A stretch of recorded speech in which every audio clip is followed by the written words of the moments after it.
Go live. Yep, I can see you on See me? Great. it's saying waiting for virtual bacon on YouTube.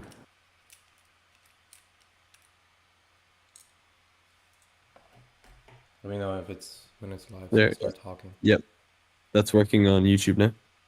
Okay, perfect. Like TikTok. I'm checking TikTok. Yeah, this TikTok screen share is gonna be weird, but yeah, whatever. All right. What do I have on the screen? Nothing. Good. Okay. Yep. Let me bring up the YouTube chat as well. Welcome everybody to another live stream here with the BaconDAO Discord as well. We are live on YouTube and I think we're live on Periscope. Yes, on Twitter. I see 7 people there. Welcome everyone.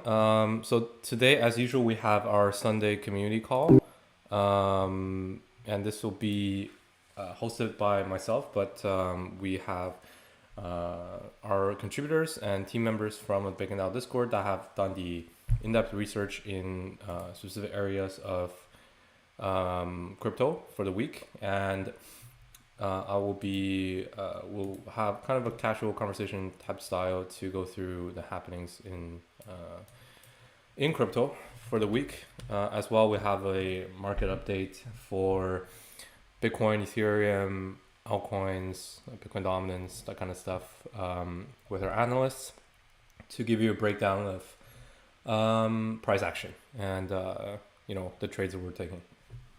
So let me just bring up the slides and let's get started. All right.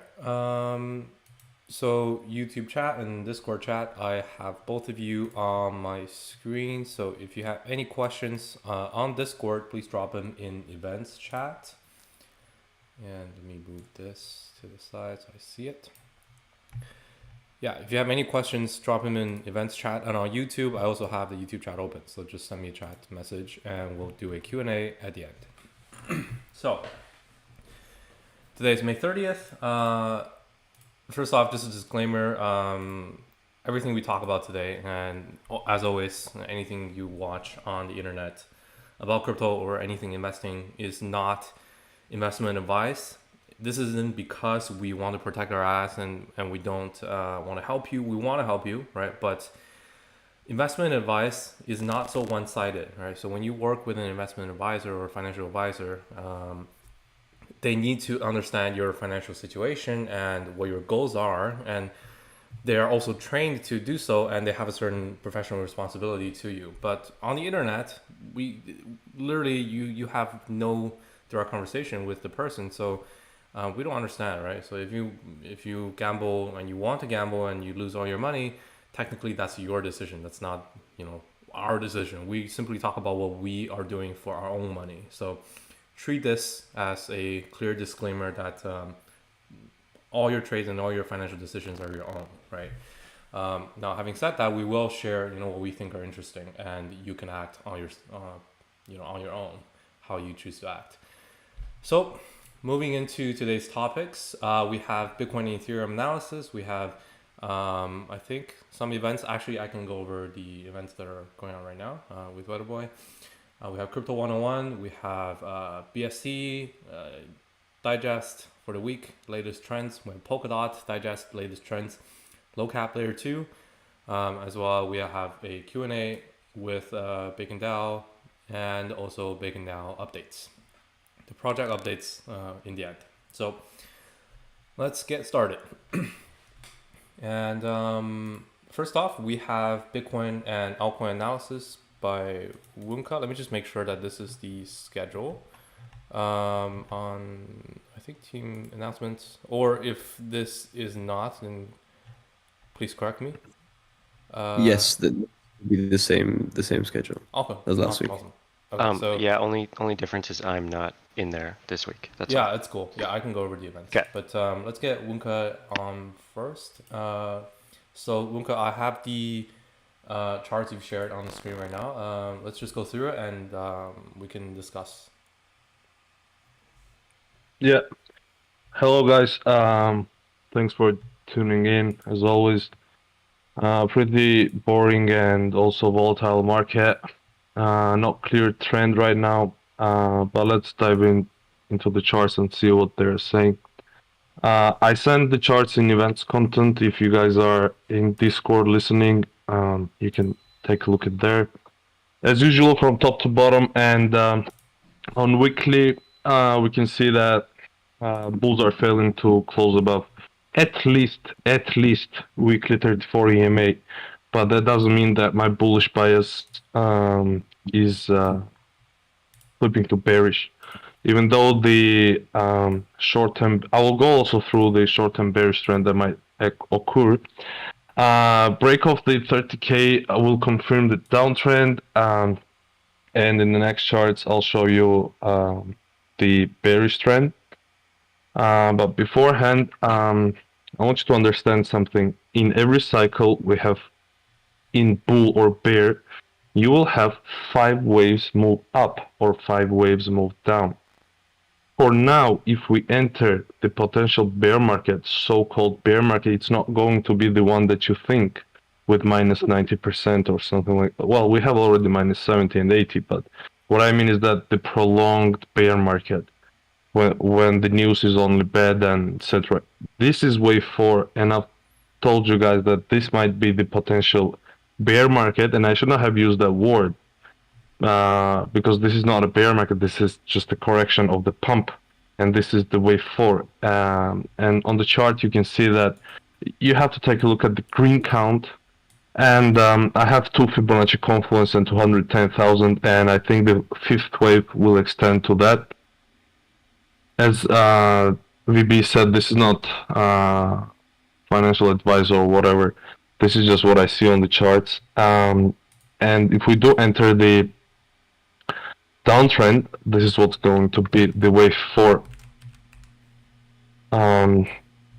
It's the strategy for me to confirm that this is downtrend will be if we touch 30k again, or if we pump and the 47k rejects us. On daily scale, we have the divergence on our side, and therefore I'm expecting in the following days slight pump. Right. Matter is if we are going to break 42,000, which is the yearly open high, and if we do manage to break that, then the next, the most important region is at 47,000. Okay. In Elliott waves theory, you have a rule that wave 4 cannot overlap wave 1, and wave 1 high, if this is a downtrend, is at 47,000. And also, VB, I think you also provided the analysis on it in your videos, and we have the confluence region there.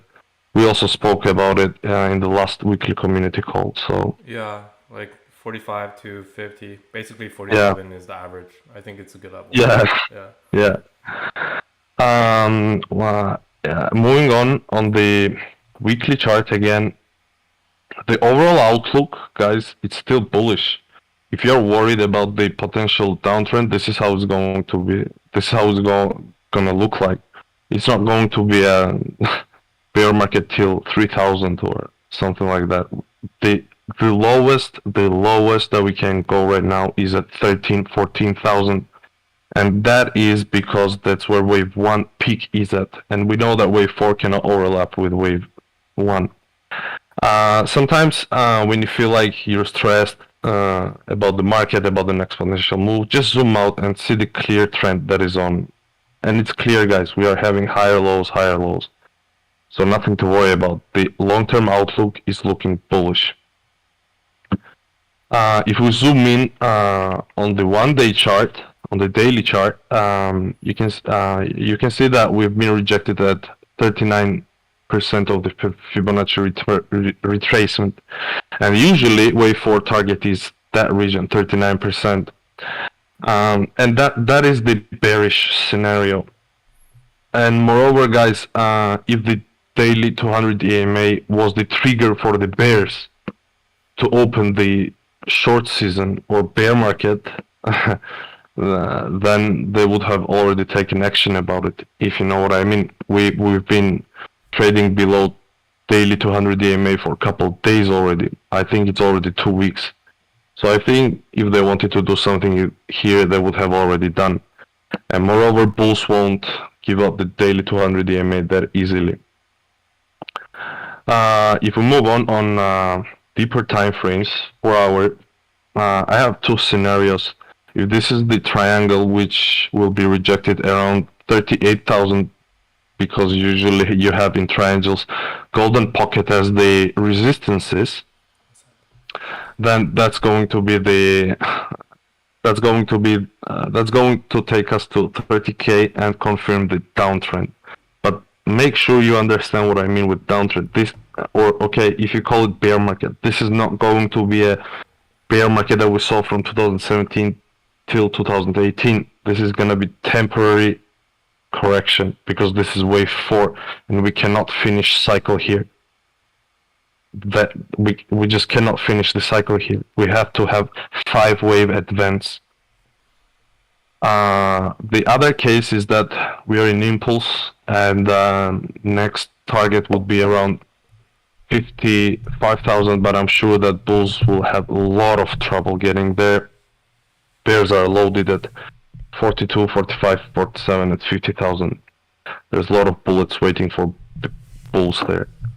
I've also done some Bitcoin dominance wave analysis, and that's pretty interesting, guys, because if you take a look at this, you see that we are entering, or we already entered wave 4, which is usually you have to assume that this is a triangle. And just looking at that, guys, you can see that there is one more leg left for Bitcoin dominance to go down, which is telling me that there is one more leg left for the Bitcoin and total crypto market to go up. Therefore, for the following week, I'm expecting bulls to push the price up, and I think it's going to be a volatile week. With regards to Ethereum, Ethereum is holding quite bullish, guys. Bulls managed to close above weekly 21 EMA, and the bull channel is intact here as well. And we know that for fourth wave is consolidation.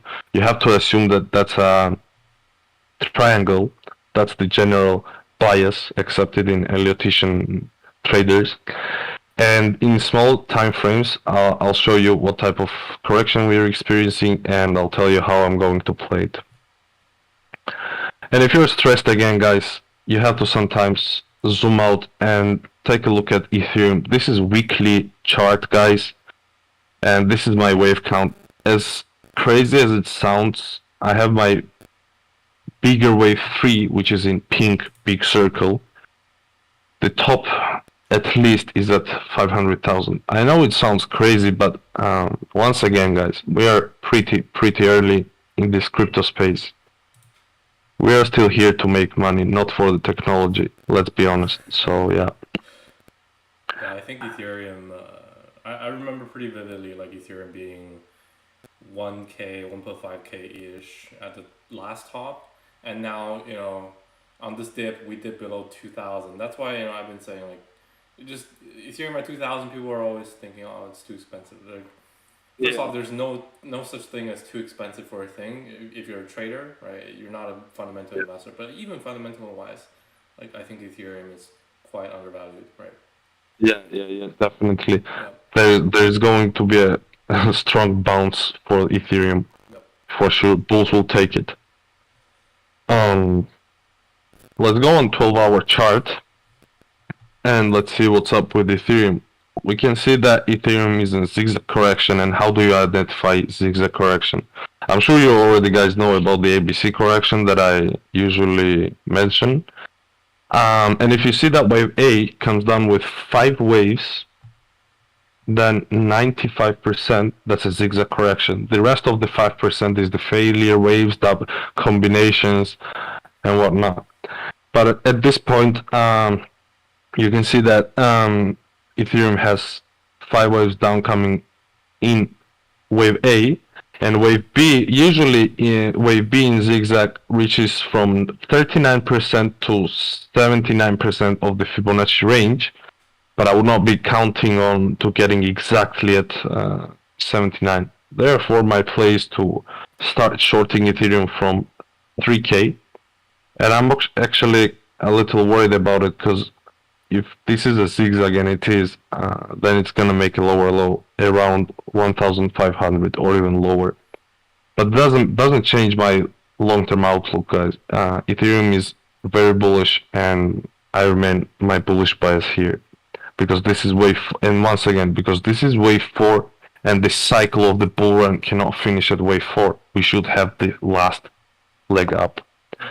And on the last note, for Ethereum, this is daily chart. The bull channel is intact, guys. But based on what I see with zigzag, it will break it, and that's why I have the red downtrend channel already placed in. But that's fine. Once again, guys, to conclude my view and my future outlook, probably over 1 year or 1 year and a half, I think we'll take 3 or 2 months to correct this pump. If we enter the downtrend channel, it's gonna take only 2 months or 3 months. I cannot tell you the timeline exactly, but what I know for sure is that this is not the bear market that will be like in 2017, because this is wave 4, and we cannot finish this cycle in wave 4. On that note, guys, thanks for listening. And yeah. Thanks, Munko. I think that was very insightful as well. I think specifically the timeline you gave for how long this like mid-cycle correction is, I think it's a good idea, because if you just look on the chart here, like I don't know if I can draw stuff here, but you see we have this like right this here. Oh, okay. Let me remove the fill there. Right, like this kind of period. This was the last summer. I think this one here was the September 1st, and then we had a huge drop, huge at that time. Then we had up until I think this was a month exactly, right around a month of consolidation, where Bitcoin consolidated and Ethereum was lagging. Now, like if you map that to here, right, this drop was even bigger. So I'd say we should expect probably at least a month of consolidation and sideways, if not a little bit down. Even if we don't make new lows, right, we respect the 30K. It's still possible, pretty reasonable. But I think this, you know, the takeaway here is we will go up eventually. I think long term, right, both fundamentally and technical wise, we haven't broken like the kind of a criteria to start a really big bear market. But for sure. This correction should last quite a while, and as you see right now, right, people are getting chopped up all over the place, right? First day, you know, they're all bullish, and the next day it drops like $200, everyone's bearish, and then everyone's bullish, everyone's bearish. That's exactly what a chop is, right? So like that's what happened down here, right? If you traded this, there was nothing to trade here. you can long, you can short. But if you don't understand it's a chop and it's just going sideways, you would long too early, and then you take a little bit of loss. You short too early, you take a bit of loss, and then in the end you just lose a lot of your capital when it actually starts a new trend. So that's why we must be patient here, right? This is definitely. Sit in this until the trend is clear. Yeah, awesome. Very good analysis as usual. I really respect your outlook on the markets, and I think it helps me a lot too. Thank you. Awesome. Next up, we have Crypto 101, led by our head contributor for Crypto 101, Hassan. Hassan, if you're here, just come on the mic and let's have a discussion. Yeah, can you hear me? Yes. Let me try to turn you up. Sorry, it's a bit low. It's mostly my issue, but okay. Where's your? I don't even see your.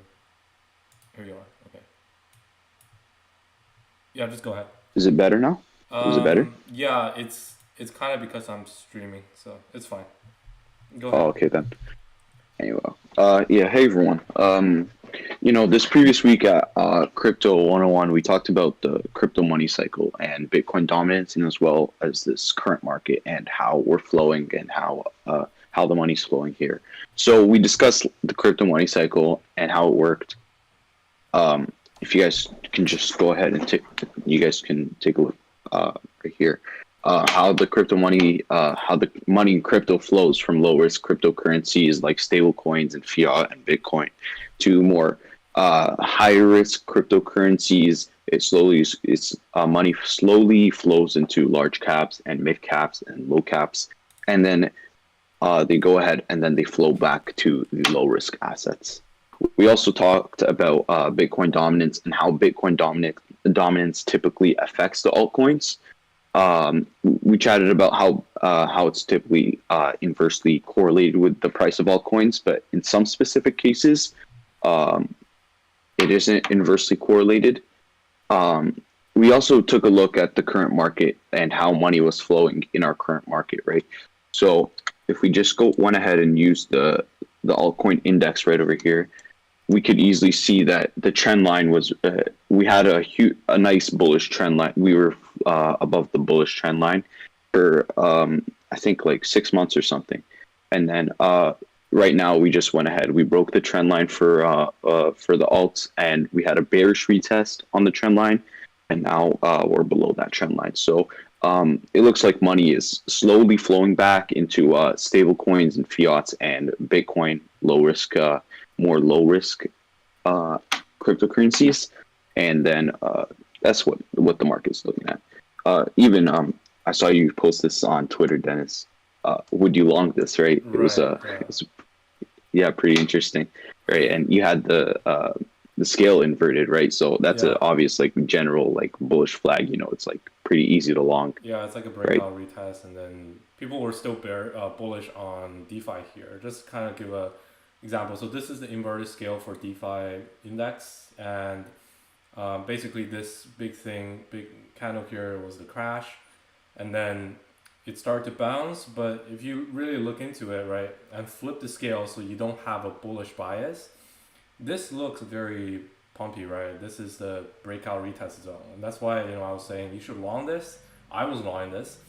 And because this is inverted scale, that means right on the retest of here, you should be shorting the DeFi index.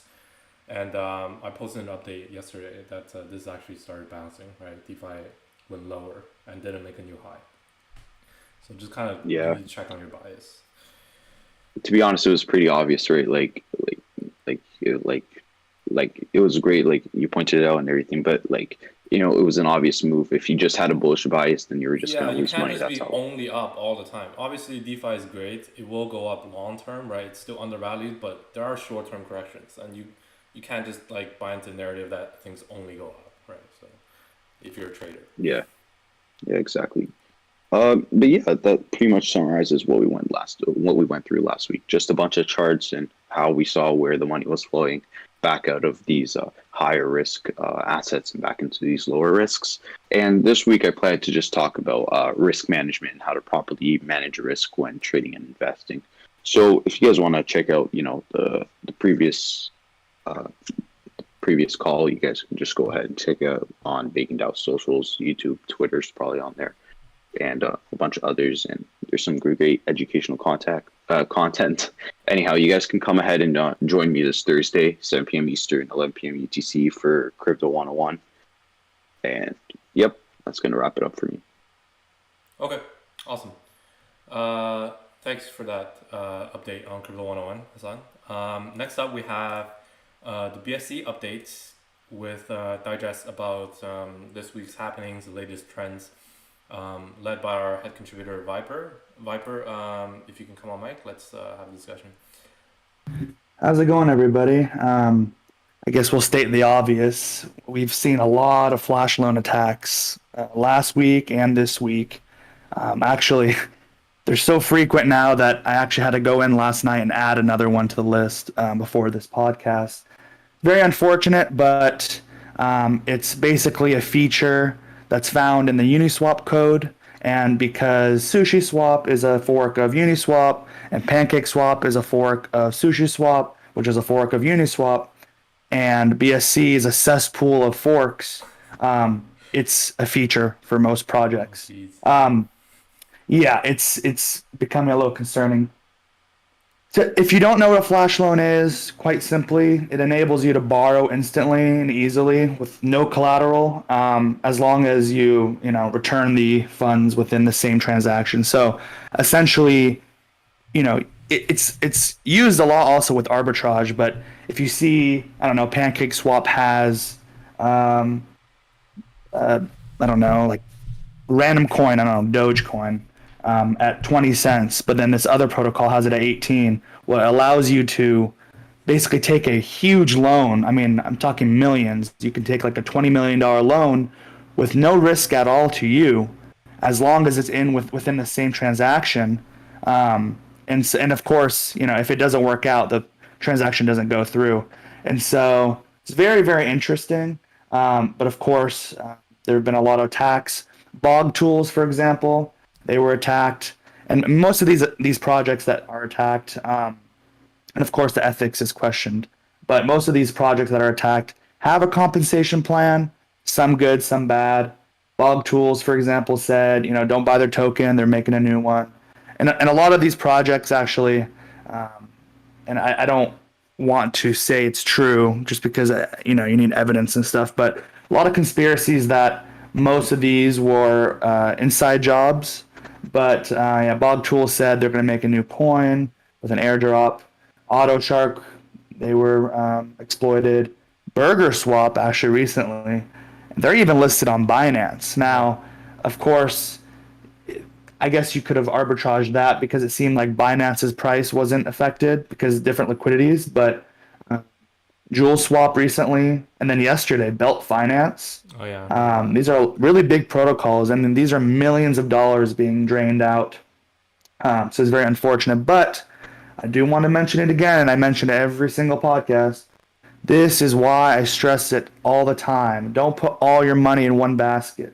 Really utilize different protocols and really hedge your risk because, especially if you're going to hold some sort of low cap coin, right? So this is a prime example. Other than the bad news, I announced the gem last week, King DeFi. They had a pre-sale. The pre-sale was done. Now they're going to do a crowdsource. It seems like an interesting project, another yield aggregator, but it seems to have, tools like Bog tools, charts, and it even has like a portfolio tracker. So it's kind of cool that they've added a bunch of features to one yield aggregator instead of using 3 different products. Binance announced that they're going to list LivePeer. LivePeer is a decentralized live streaming platform. Yeah. So that was pretty interesting. Pretty good. I mean, funny story. Like the first ever coin that I bought on Uniswap was LivePeer. If I scroll back far enough to on my Etherscan, I think it was like 2.5 years ago. Wow. Yeah, like LPT it's really good. Like it's because they had back then they had like around $10 million of funding in the bear market, so their tech is very solid. Yeah, I don't know. I don't know why they still haven't pumped, but it's about time to get listed somewhere.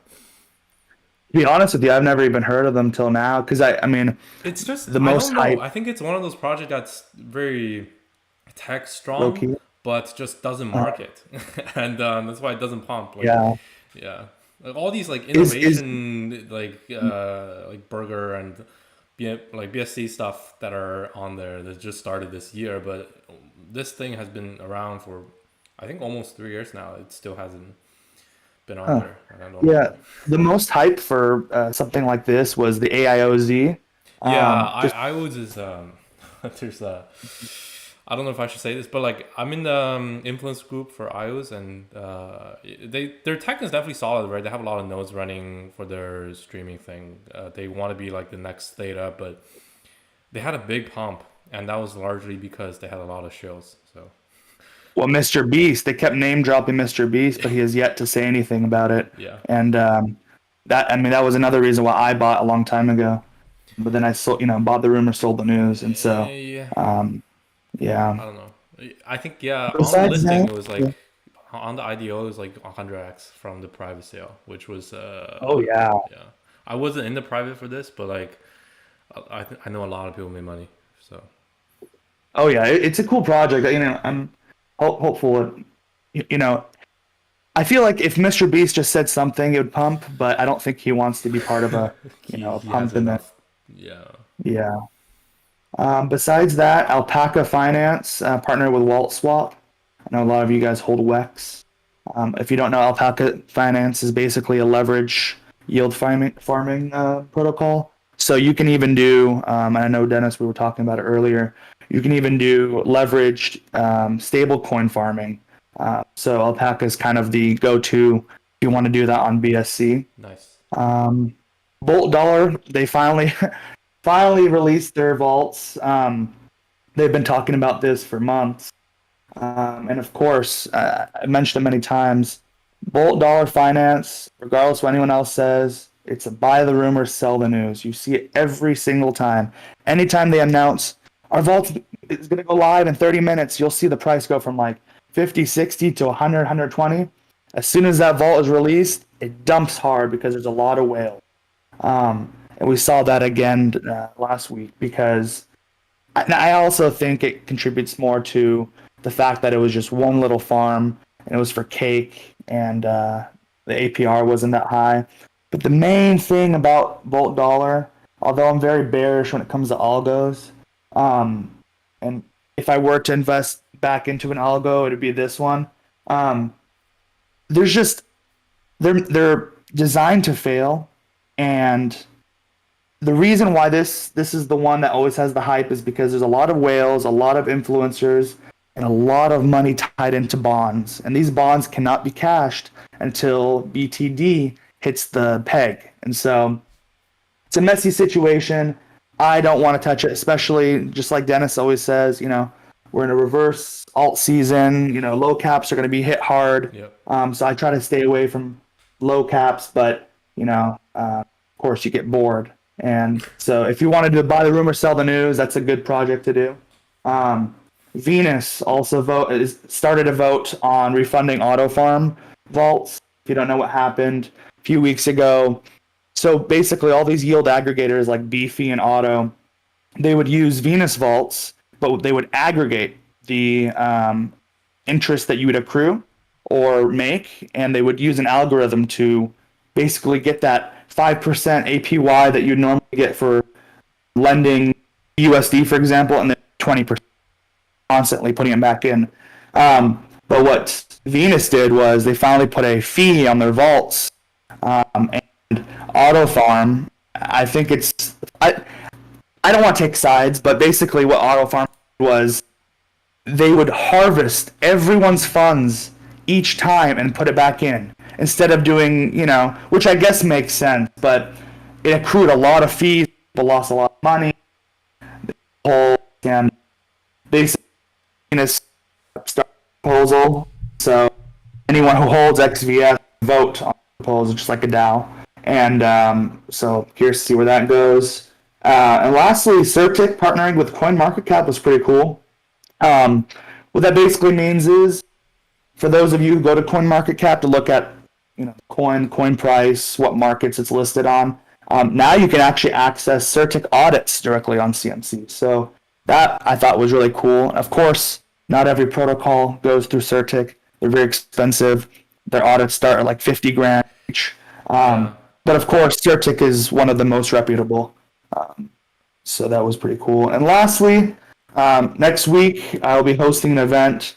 I think I want to do this one first instead of for next week because it seems to be we have a lot of shitcoin enthusiasts popping up in BSC chat asking me, is this a good coin? Is this a good coin?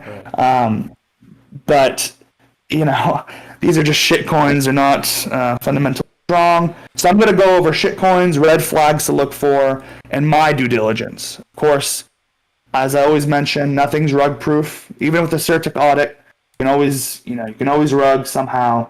And so I'll be going over my methodology, my due diligence, and the tools I use whenever I go through those waters.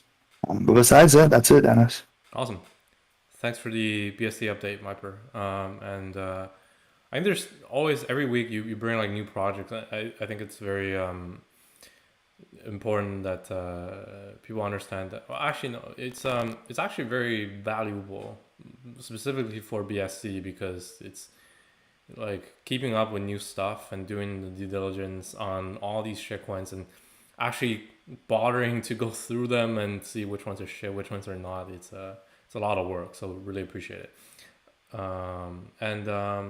Certic partnering with CMC, that's interesting. We actually did I worked with Certic before on the BaconDAO contracts. They are definitely somewhat expensive, but Yeah. it's interesting. Yeah, cool. Next up, we have the same kind of update, but for the Polkadot ecosystem, going through the digest of the week's happenings in Polkadot and new trends, latest hot trends in the Polkadot ecosystem, led by our head contributor, Mahi. So, Mahi, if you're on the call, just come online and let's have a discussion. And I'll show your slides and the links while you go through them.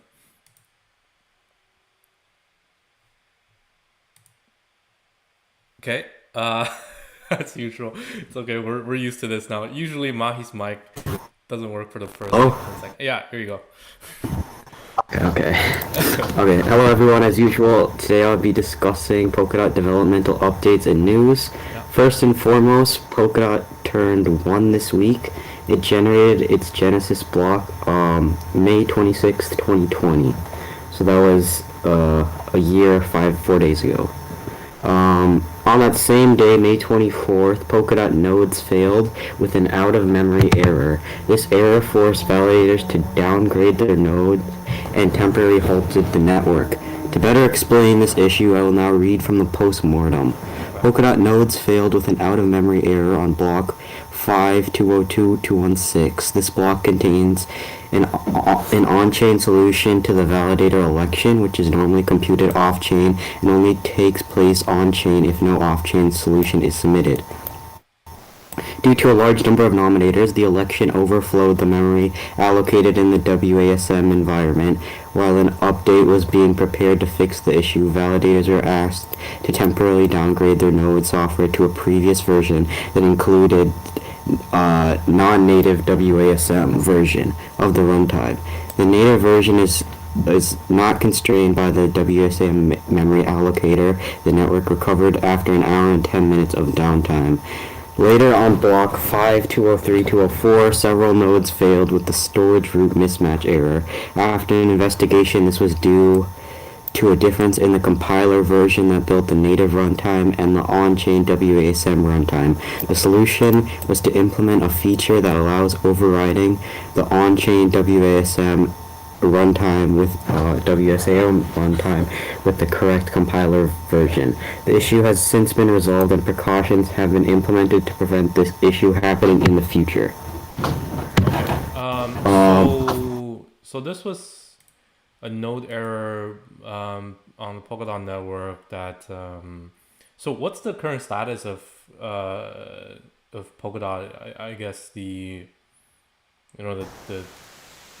I kind of missed the latest status before we talked about this postmortem. About the issue? No, I mean about so does this mean like they have been trying to is this testnet or mainnet for this issue? The testnet. Okay, and this is yeah, I'm just trying to digest this to a more like relatable way to the Polkadot speculators. Yeah, so what would you say like is the status of like Polkadot, the network going through the parachain process, the auctions and how they're doing? Right. So currently the way the parachain auctions are going is we're waiting on some referendum for this to start happening. The parachain auctions, of course, on Kusama. Okay. Currently, a lot of the crowd or the parachain candidates are organizing and announcing crowd loan campaigns, and I will get to that later in this presentation. But parachain auctions will happen on Kusama either this week or the next week. And by the way, this issue was strictly on Polkadot. It did not affect Kusama. Kusama validators didn't have to do anything. Okay. Yeah, that's clarify. So yeah, continue, and I'll share the slides. Perfect. The DeFi Alliance is now supporting Polkadot programming. The Ecosystem Partners Program will provide mentorship and other specific resources for those startups focused on building in the ecosystem, while also helping startups learn how to integrate their projects onto Polkadot. I think this is another good development for Polkadot DeFi and, of course, cross-chain DeFi. Last week we heard about the current Akala partnership, and I think this is the DeFi Alliance, which is it's kind of a DAO built around supporting DeFi on Polkadot. This is also good news for that whole sector.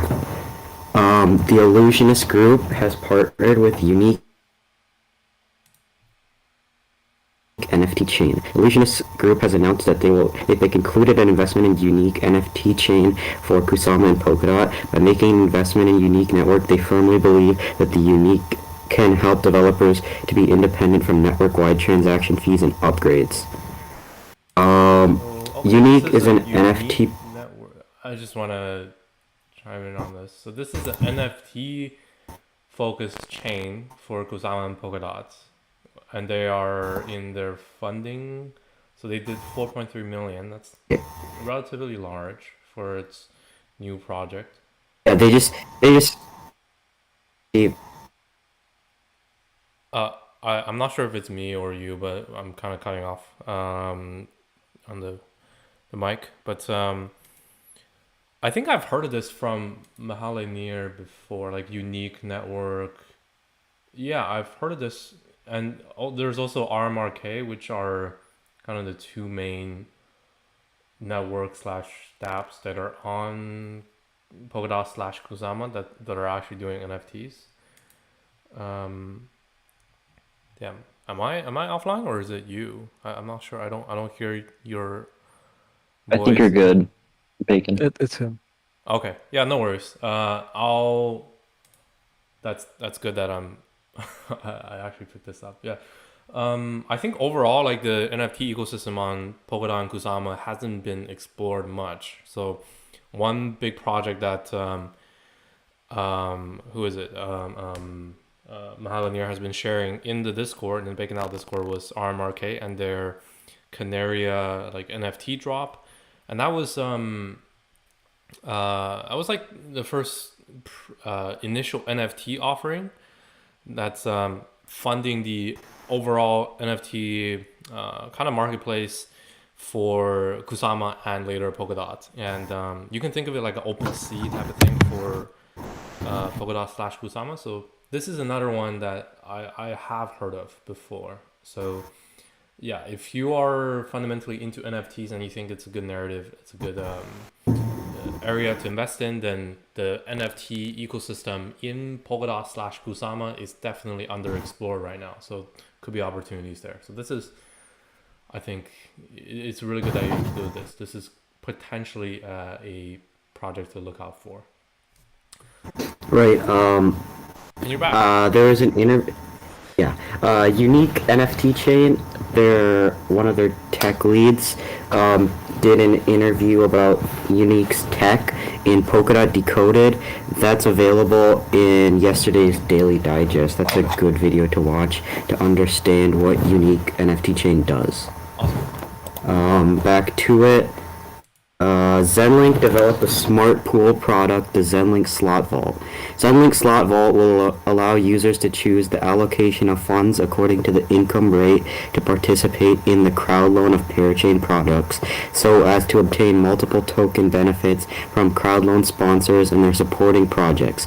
It will encourage more users to participate in parachain project crowdfunding, which in turn will increase the success rate of parachain project bidding slots.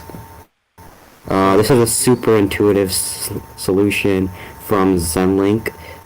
Basically, you're getting multiple rewards by spreading your KSM across more than one crowd loan. That's interesting. So, it's just announced. It's not out yet, but it's definitely something to keep your eye on. That's a cool idea. Staffy Pro. Okay. Yeah, I just wanna. I guess I'll keep interrupting you because after each one, so just kind of go through what it is roughly. So just to reiterate, but so like on Kusama, right, and later Polkadot, there will be crowd loan, crowd loans led by the projects to raise funds in either Kusama or KSM or DOT in order to participate in the parachain auctions, right? And right now, you can put your KSM with your favorite KSM projects to support them, and later on you get rewarded in their tokens.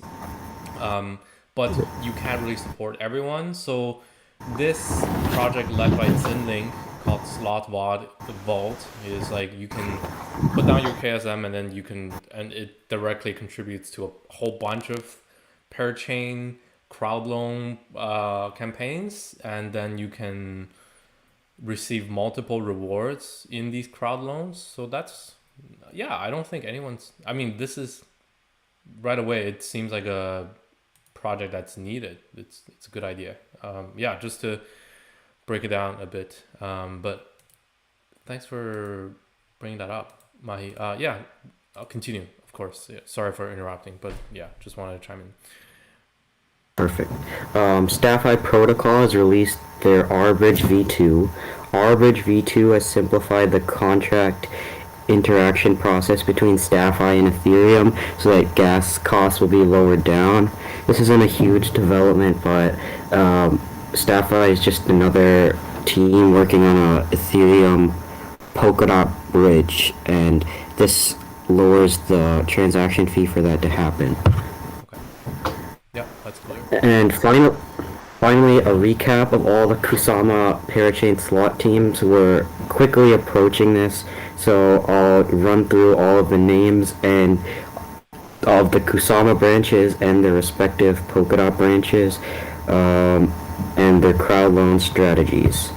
Is there like a graphic so first list I can show, or like a list somewhere?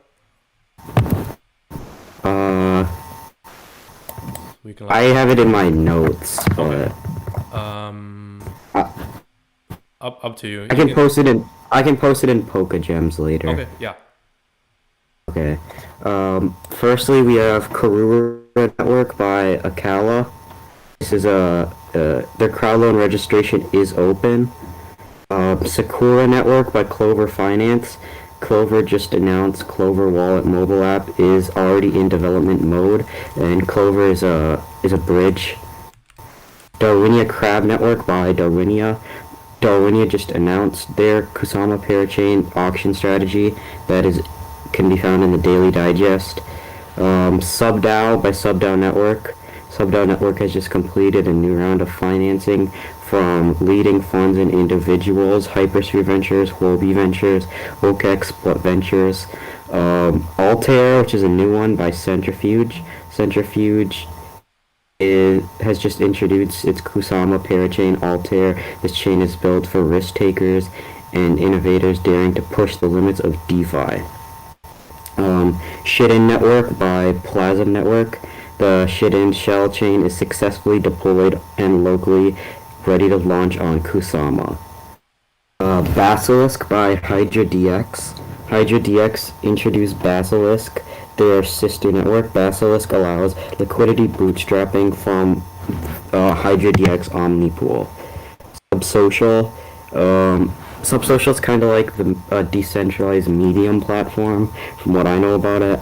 Manta Network has joined the Polkadot DAO Alliance with 16 other ecological projects. Sora by Sora Network has just registered their pair ID. Moon River by the Moonbeam Foundation which has just released their information about their crowd loan. That's also in the Daily Digest. Genshiro by Equilibrium. They also just announced the Genshiro lock drop will go live on May 27th, and if you lock one Equilibrium token, you will be returned with 10 Genshiro tokens and a 30% bonus. Bifrost by Bifrost Finance. Bifrost Kusama slot bidding opens May 27th. BitCountry. This is also a different NFT project within Kusama and Polkadot. BitCountry has just completed a $4 million funding rounds from leading funds such as Hypersphere Ventures, Animoca Brands, and Autonomy. Zenlink. Zenlink has announced an upcoming project, a new product. We already talked about this, the Zenlink Slot Vault. Kilt, which at Polkadot Decoded announced a social KYC, which is a decentralized identity verification service, kind of like your Google login, but decentralized. Kala Network by Fala Network. Kala Network added a new dashboard for the Kala launch process on GitHub. Crust Shadow Network by Crust Network. Crust has increased the total number of Crust CRU token rewards to 90,000 Crust and providing CSM, which is the Crust Shadow token, as rewards for the contributors. Unique Network. Unique has raised $4.3 million in its first round of pre-sale led by Earlier Ventures and Animoca Brands. That was the NFT chain from earlier. And finally, Sherpa X by ChainX. The Kusama slot auction is coming soon as the Canary network of ChainX Sherpa X will participate in the auction of the Kusama slot and access Kusama as a parachain. Awesome. Thanks for the breakdown. So just kind of for my own reference, how many slots are there in this Kusama auction? And what are how many are going for it, and how many are there available? Do you know? So from what we know, there's 20 going for it, and Gavin Wood at the Polkadot Decoded Barstool chat, we're talking about how they're going to do intervals. So they said they're going to do 4 to 6 slots and see how those go. And if those go well, they'll continue going up to 100. Okay. And if those don't go well, they'll obviously fix the bugs and stuff. But I think the first 4, at first it'll just be 4 to 6 slots. Okay, so it actually is pretty competitive. So it's one thing that they are doing a crowd loan and they are participating, but even though these are all good projects, not all of them can make it, right? So the crowd loan is actually pretty important to watch. Right. Awesome. And one last note, the list of all of these Kusama projects and Polkadot projects is now available in Polka Gems. We, the BaconDAO, made a Google spreadsheet for all of these things, and you can learn about what each of these protocols do beyond just their name and their crowd loan plans. That's pinned in the Polka Gems channel in case you want to learn about all of these Kusama parachain auction teams. Yep. So that's all. Thanks, guys. Thanks for this parachain projects.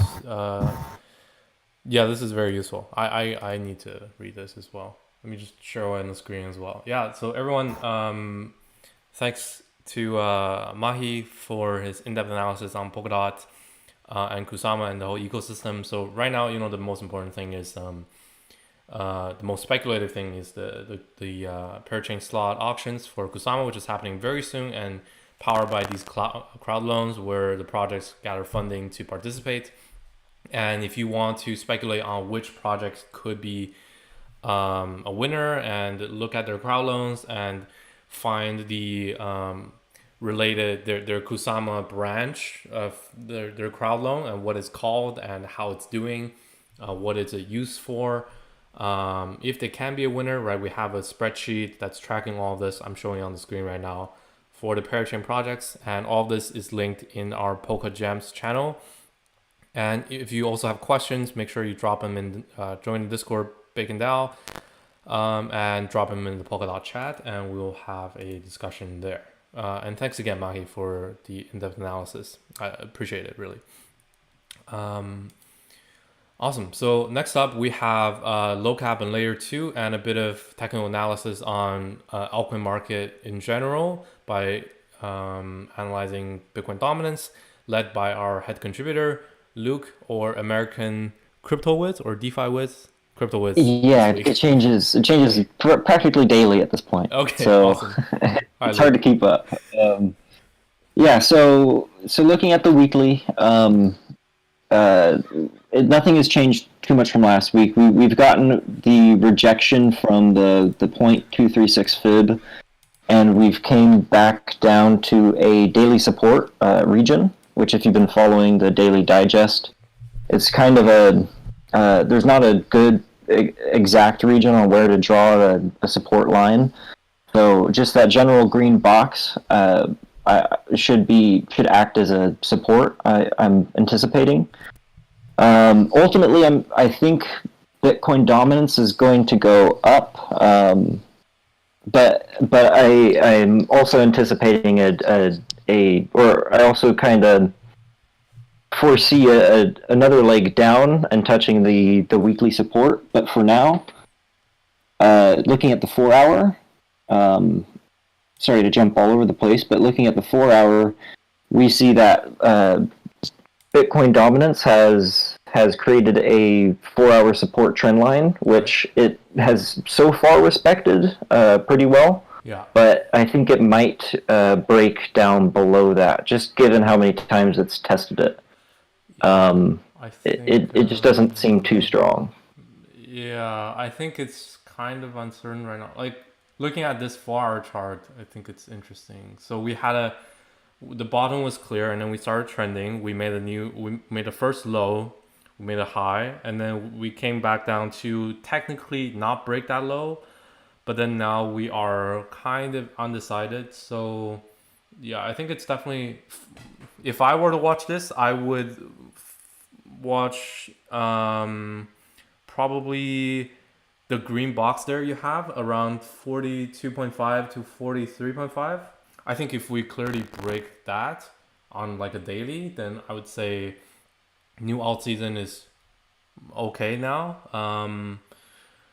to bet on altcoins. But if it keeps respecting that, then I probably want to see it break above 45 to say, okay, reverse alt season, Bitcoin dominance still going up, stay away from altcoins. Right now, it's kind of uncertain.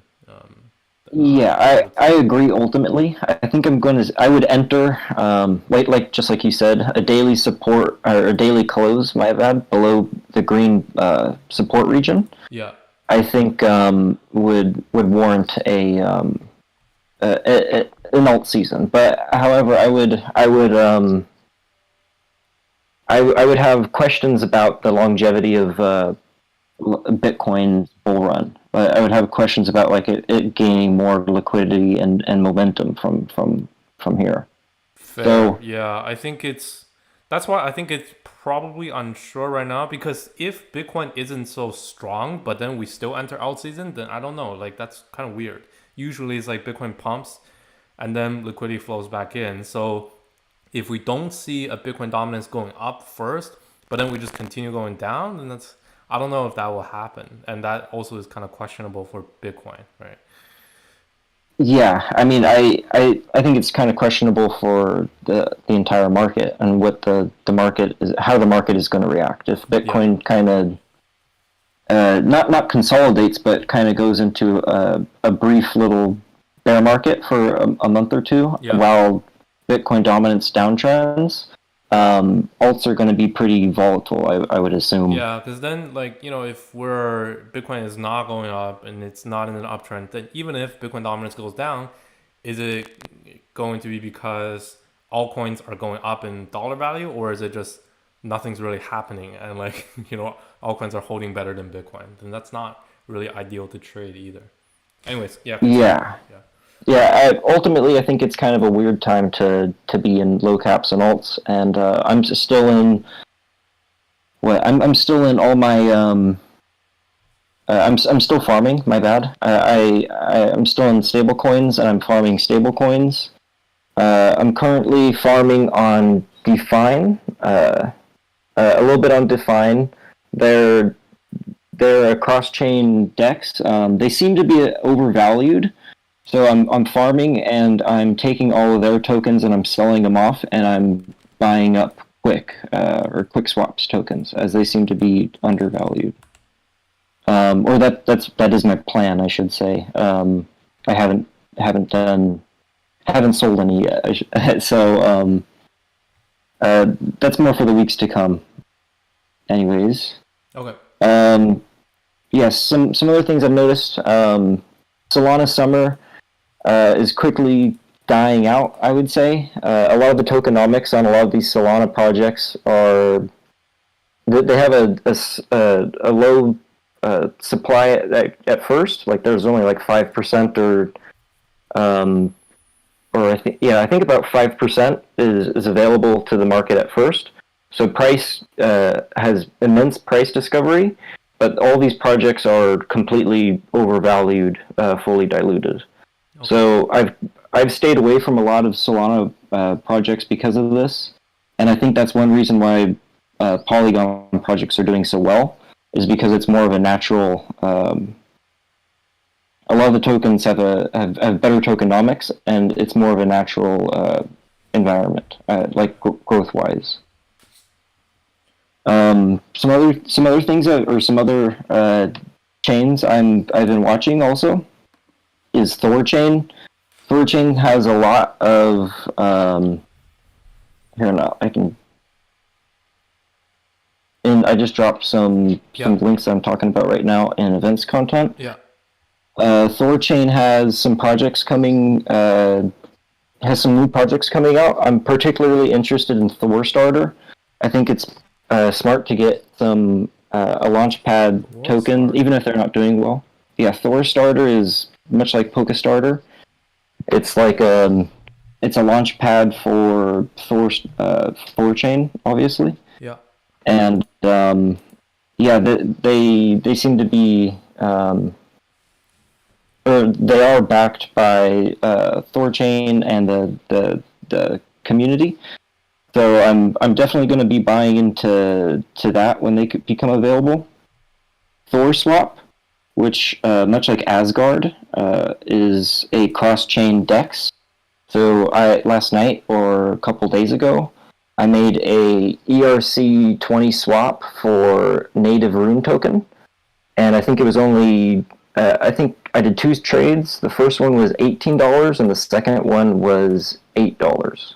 So it's pretty cheap for cross-chain swaps on Thor Swap. Anyways, okay. Some other tokens or another project I'm looking at is Brooker. Again, this is on Thorchain.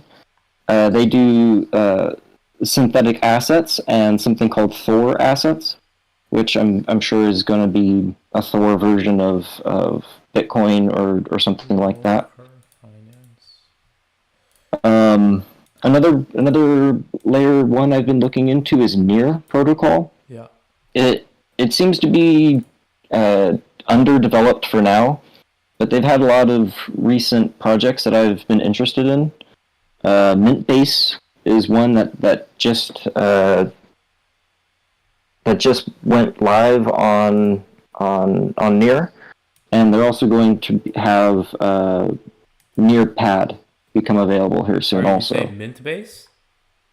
Yeah, Mintbase. It lets people mint NFTs and sell them. I think I've considered using Mintbase for our NFTs. Like, is it the same Mintbase that I know? And they're also going to support Near. Is that what it is? I think so. Let me check also. Yeah, Mintbase so I'm Near. Yeah, go ahead. Yeah, I'm just Googling it. Yeah, I just pulled it up also. Honestly, I'm not sure if it's the same project. I just put it in events Mintbase.io. content. It is the same project? Yeah. So yeah, they are getting adoption is what I'm interested in. They're making new project, or there's new projects coming on, and it's just something to pay attention to is what I'm getting at. And I think I'm also going to participate in Nearpad, which is a launch pad on Near. Overall, I think the network is pretty strong, Yeah. and it's something to look forward to. The token, I'm not too interested in it being a inflationary asset, but that's a whole nother topic. Okay. To make Avalanche and Luna quick, Avalanche network, you can stake, if you stake or delegate to stake 25 Avalanche, you can, or AVAX, you can earn airdropped on some projects. Some other tokens I'm looking into are Pangolin. There's pretty easy farming on Pangolin. You don't have to change pools. They're live for years. So it's just easy to continuously farm. So Pangolin, Baguette is another exchange on Avalanche. Yeah. And Avalanche is another Avalanche. launch pad Yeah. on Avalanche. And Luna, I haven't looked too much into Luna, but I know you can stake or delegate stake for airdrops, and that's something I've been looking into here and there. But I haven't delegated too much time to that. 4chain is still on all my time. Awesome.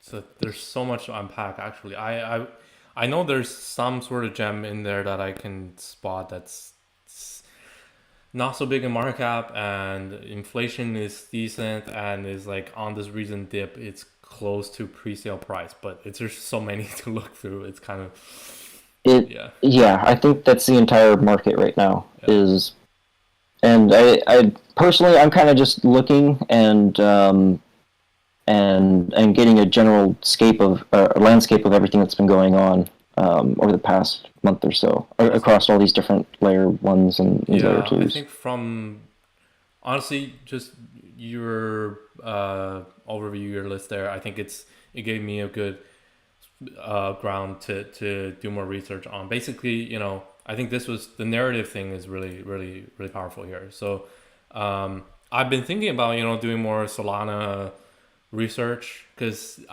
that's what I see on Twitter is like people are shilling Solana stuff. It's like, oh, what percentage of your portfolio are Solana projects? And I'm thinking, oh, is that what it is? Is it easy to find gems in Solana? But you give a different perspective, so that's a good it's a good. Well, I mean, I think step finance is probably the worst offender. I don't know exactly what step finance or I can't recall exactly what they did, but fully diluted, I think they reached a $13 billion market cap. Jeez.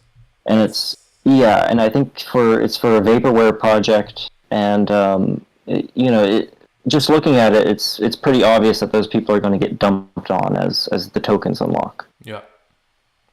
And I'm ultimately not interested in that. So I've stayed away from Solana. Solana is pretty VC heavy, like private sale investor heavy chain, right? Pretty centralized, both in control and in the network. Yes, and that is how I thought. I've liked Solana a lot. I think the network is pretty strong, and I was maybe a little bit blinded to that. But all these other networks have natural growth, or like Polygon with its natural growth. It's and kind of I don't want to say normal tokenomics, but just better tokenomics in regards to decentralization. Yeah. All their projects kind of have better price discovery and better adoption overall, I think. Okay. Just how I see it.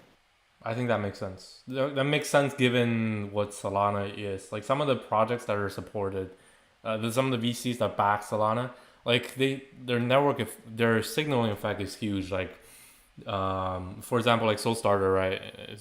And then you have like Defiance Capital backing them, which is basically 3 arrows, and then you have all these like huge VCs, and they all like chant about it, but that there's no numbers there, right? So they don't tell you all the numbers are so fair. They just say this is amazing project. So I don't know. There's you kind of have to think twice about it. To trade, it might be something to look into, but to hold, it's something completely different. Okay, cool. Do you have? So layer. Oh, my bad. Yeah, no, go ahead. I'm just moving the slides, so I'll follow. Okay, yeah. So layer 2. I think I have most of my notes on the slides. So looking at layer 2, so Polygon hasn't died out too much. It got pushed down earlier this week. So yeah, the last couple of days since the 26th, it started to get pushed down with the rest of the market. And it looks like it's broken out of that resistance, and it might be taking a bounce off resistance here. And but if Bitcoin dominance continues to grow, that would obviously get stomped out. Overall, the network is Polygon is still going strong. There's some hiccups this week, though. However, as they launched Polygon SDK, and this will make Polygon's network interoperable with Optimism, ZK rollups, and Validium, as well as their current parent-child chain network. And overall, this is going to make. I've talked about this quite a lot. I haven't checked all the news on it this week, but I've covered this pretty extensively in Layer 2 chat. This is going to make Polygon network like a Layer 2 aggregator. So this is one reason why I've been super bullish on QuickSwap and a lot of these Matic projects or Polygon projects. My bad. Is because of this Layer 2 aggregation. So QuickSwap might act as a Layer 2 aggregator. While it does have these it does have competition like Define and Sushi, I think QuickSwap is going to be the first DEX on all these networks when Polygon makes them go live. However you want to, whatever the best way to say that is. When you just doing some just comparing stats on dexes, I think my analysis still stands. QuickSwap should be around 2K right now, and when you compare it to like Uniswap and more realized dexes, just the stats and volume to market cap ratio is mainly what I look at. Yeah, market cap to TVL ratio is really good for QuickSwap. Yeah, so it can do over 10x in valuation. Just kind of crunching the numbers. So QuickSwap is definitely something I'm looking at. I don't hold any right now, but QuickSwap is 100 million. That's actually that seems pretty small actually. Yeah, I think like it's Pancake. Right? I think it's with like what's yeah. Go ahead. I think it's because of the Sushi Swap. Kind of, it doesn't steal too much, or it doesn't steal nearly as much volume as Sushi. And then there's Define, and I think a lot of people speculate that those are going to be bigger. While Quick is currently demolishing those in volume. Maybe not QuickSwap, not Sushi, but Sushi on Polygon. It's doing better volume than. Sushi is also on Polygon. That's cool. So a couple of things I'm showing on the screen right now. I'm looking at the TA a little bit just off of CoinGecko. So it's got the 500 range, 550. That was the peak of March, and then right now it's around 700. So not too much higher about that. And then we had a pump, and then kind of a month of consolidation now since end of April. The specific thing that you were talking about fundamentally with the market cap to TVL ratio, we can go on CoinGecko and look at the DeFi ranking. And then in the DeFi coins, right, we can rank by market cap to TVL ratio. It's basically like how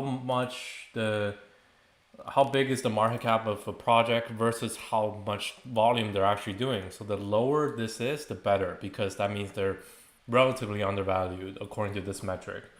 Then if you look at like Uniswap, that's the biggest one right now that has 2.51. So that's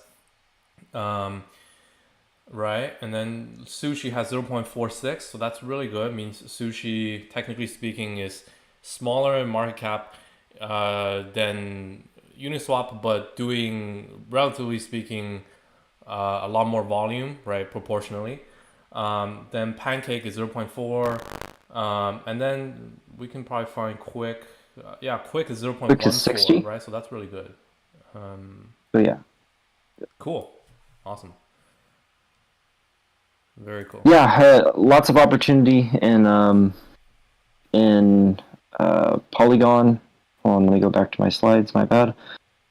So yeah, I'm like I mentioned earlier. I'm currently farming Define, and I'm going to be selling that Define for Quick, because it's currently overvalued. And some projects I'm watching on Polygon are QuickSwap, of course, Router, which is the middleware network that Define uses. So Define is the exchange on the Router network, and Router has a smaller market cap than Define. So ultimately, I think as Router creates more projects for its network, it's going to build more value for Router. And Router is a blockchain interoperable middleware. Okay. So yeah, it's something to look into. Right. So it's it's like middleware from connecting users to Ethereum mainnet to Avalanche, BSC, and Polygon or Matic. Okay. Yes. Okay. Yes, you were already on top of it before me. No, I just and yeah, go ahead. And then the last project I'm watching is a derivative or predictions market, Plot X. It's something I've covered a lot in Low Cap Lounge. It's a cross-chain predictions market, and they made a new update recently. And this is what really interests me is they have a pre-IDO where you can predict on the performance of a coin prior to its IDO. And just looking at something like Gen Shards, I think this might offer a lot of value for the protocol. And currently sitting at 8 million market cap, it could be a good buy even during a bear market, as it could pop off at any moment, I feel.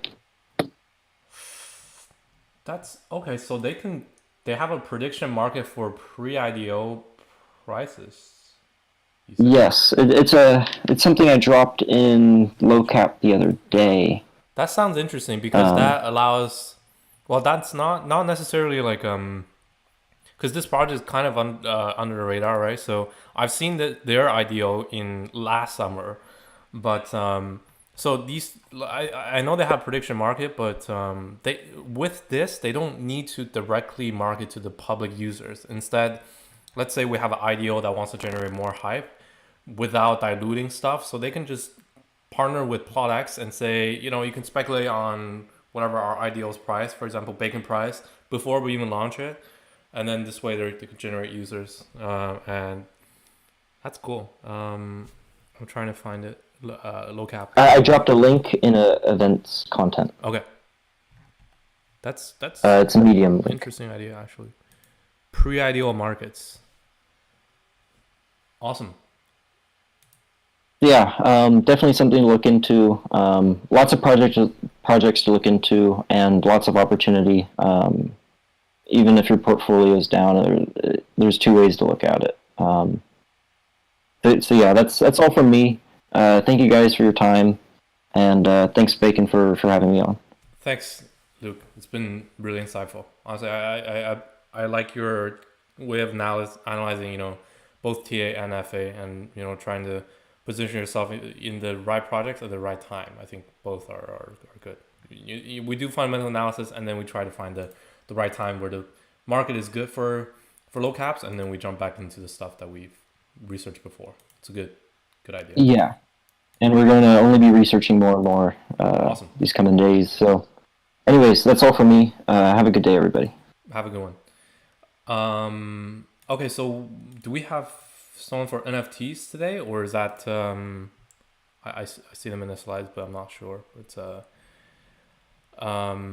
or I can give a brief overview instead of kind of my outlook on the markets and BaconDAO updates. I'm not sure if there are NFT news off the top of my head. There's no NFT updates. Okay, today. no worries. Then let's do BaconDAO update as well as overall TA. So I guess we can start with events. So just very briefly, first off, we have a meme contest that's happening right now. You can find this in our Discord or on Twitter, on our Medium article as well. Basically, we want to see your best memes. This is actually the second round of meme contest, and the winners will be rewarded Bacon tokens, which will be live very soon. What's the date today? It's already almost June, so stay tuned because we will have we actually have two ideal platforms, not counting our own, and the dates will be announced very soon. It has been finalized. Both have been finalized. We just have to make sure that after we announce, we go straight into kind of a process where people can participate instead of just kind of announcing and then like everyone asking, oh, where do I get it, right? So that's coming very soon. But the meme contest is ending on June 4th. And then after that, from the week of June 4th, we have another partnered NFT drop within the BaconDAO Discord. Can't disclose the partner yet, but essentially it's a way to incentivize people to join the BaconDAO, and this is a type of one type of utility and benefits that you can have by being a BaconDAO member is we work with projects that want coverage and people to try out their products, whether they want to incentivize people with airdrop tokens or airdrop NFTs that have value that you can trade on OpenSea afterwards. Depends on the project. And in this case, there will be our first campaign with a partner NFT project is happening the week after, so the week of June 4th, June 5th. So stay tuned for that, and that will all happen on our Discord. I'll also post a video on TikTok and on our YouTube and on Twitter, so everyone can participate. And you get rewards, right? Where you can receive some of the NFTs and you can later on trade them. But won't reveal too much right now. But you guys will recognize this partner that we're working with 100%. It's a pretty big project. And right after that, we'll have a lot. Not to give too much away, but we have something that you guys are all looking forward to the week after that.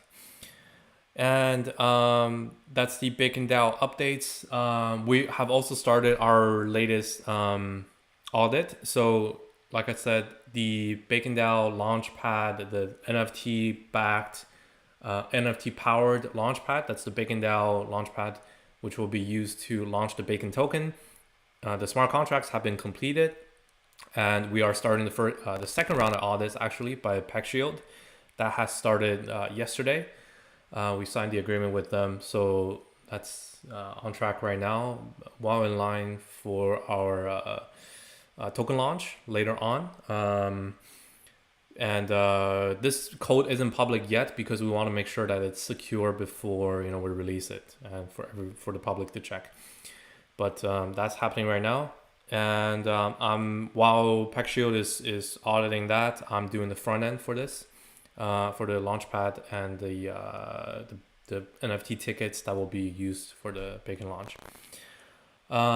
Aside from that, let me just give a kind of an overview of the markets from my end. bringing up TradingView. Honestly, my overview, my view on the markets is very similar. If you check on my TA analysts, my TA videos for the past week or so, I think about 2 weeks now on TikTok, it has always been about Bitcoin, about watching, staying patient in Bitcoin and watching for when the next trend actually starts, right? So I think now we are forming something very, very typical, right? So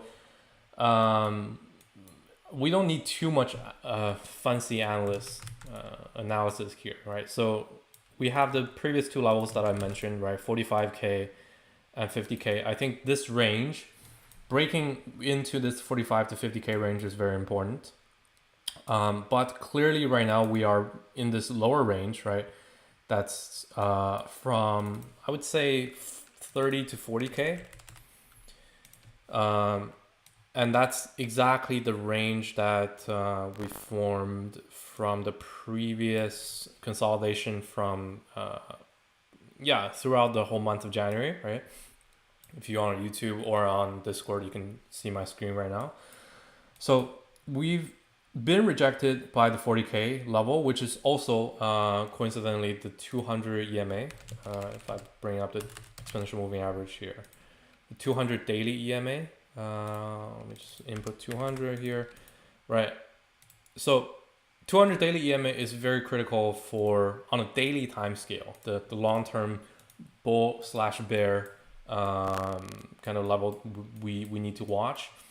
And so basically the bottom line is we are clearly in no trend right now. While it is pretty worrisome that we're still below the 200 daily exponential moving average, the EMA, as well as the 40K level, we haven't really broken down below the 30K to make a new low. So that's at least somewhat good. So right now, I would not say there's any trades to be made here, right? If you even look on the 4-hour, there really isn't anything, right? So it doesn't matter what anyone tells you, right? Like, we're so bullish right now because of this like 5% pump today. We're so bearish because we dropped another 5%. In reality, they're just trying to get you to click on the video and to make some emotional trade, and hopefully they can be right on this gamble or guess that they made, right? Because I can say that all the time. I can say, oh yeah, we're clearly in a bear market and we're gonna drop to 20K. And if it just happens to happen, everyone's going to think I'm a genius. Or I can say, we're going to pump to 50K on this next move. The breakout is confirmed. In reality, nothing is confirmed, right? On the very least, right, even on the 4-hour, we need to break at least 40K for me to call any sort of potential breakout on the next move up. And on the downside, we need to break at least, let's say, 33 range, right? I would even put it down here as maybe 32. To say, okay, we potentially could be heading a little bit lower. Until that happens, there's nothing. So don't be, get your emotions swung by these like random videos telling you we're super bullish or we're super bearish. Yes, long term, I myself fundamentally am very bullish on crypto, on Bitcoin, led by Bitcoin, what it is, right? It doesn't really matter what the short-term price action, but that doesn't mean it's a valid narrative to say, I'm bullish in the next 2-3 years. So in the short term, I think it's going to pump. That's completely irrelevant. So looking at the short term, I don't know what's going to happen right now. I think it's very 50-50.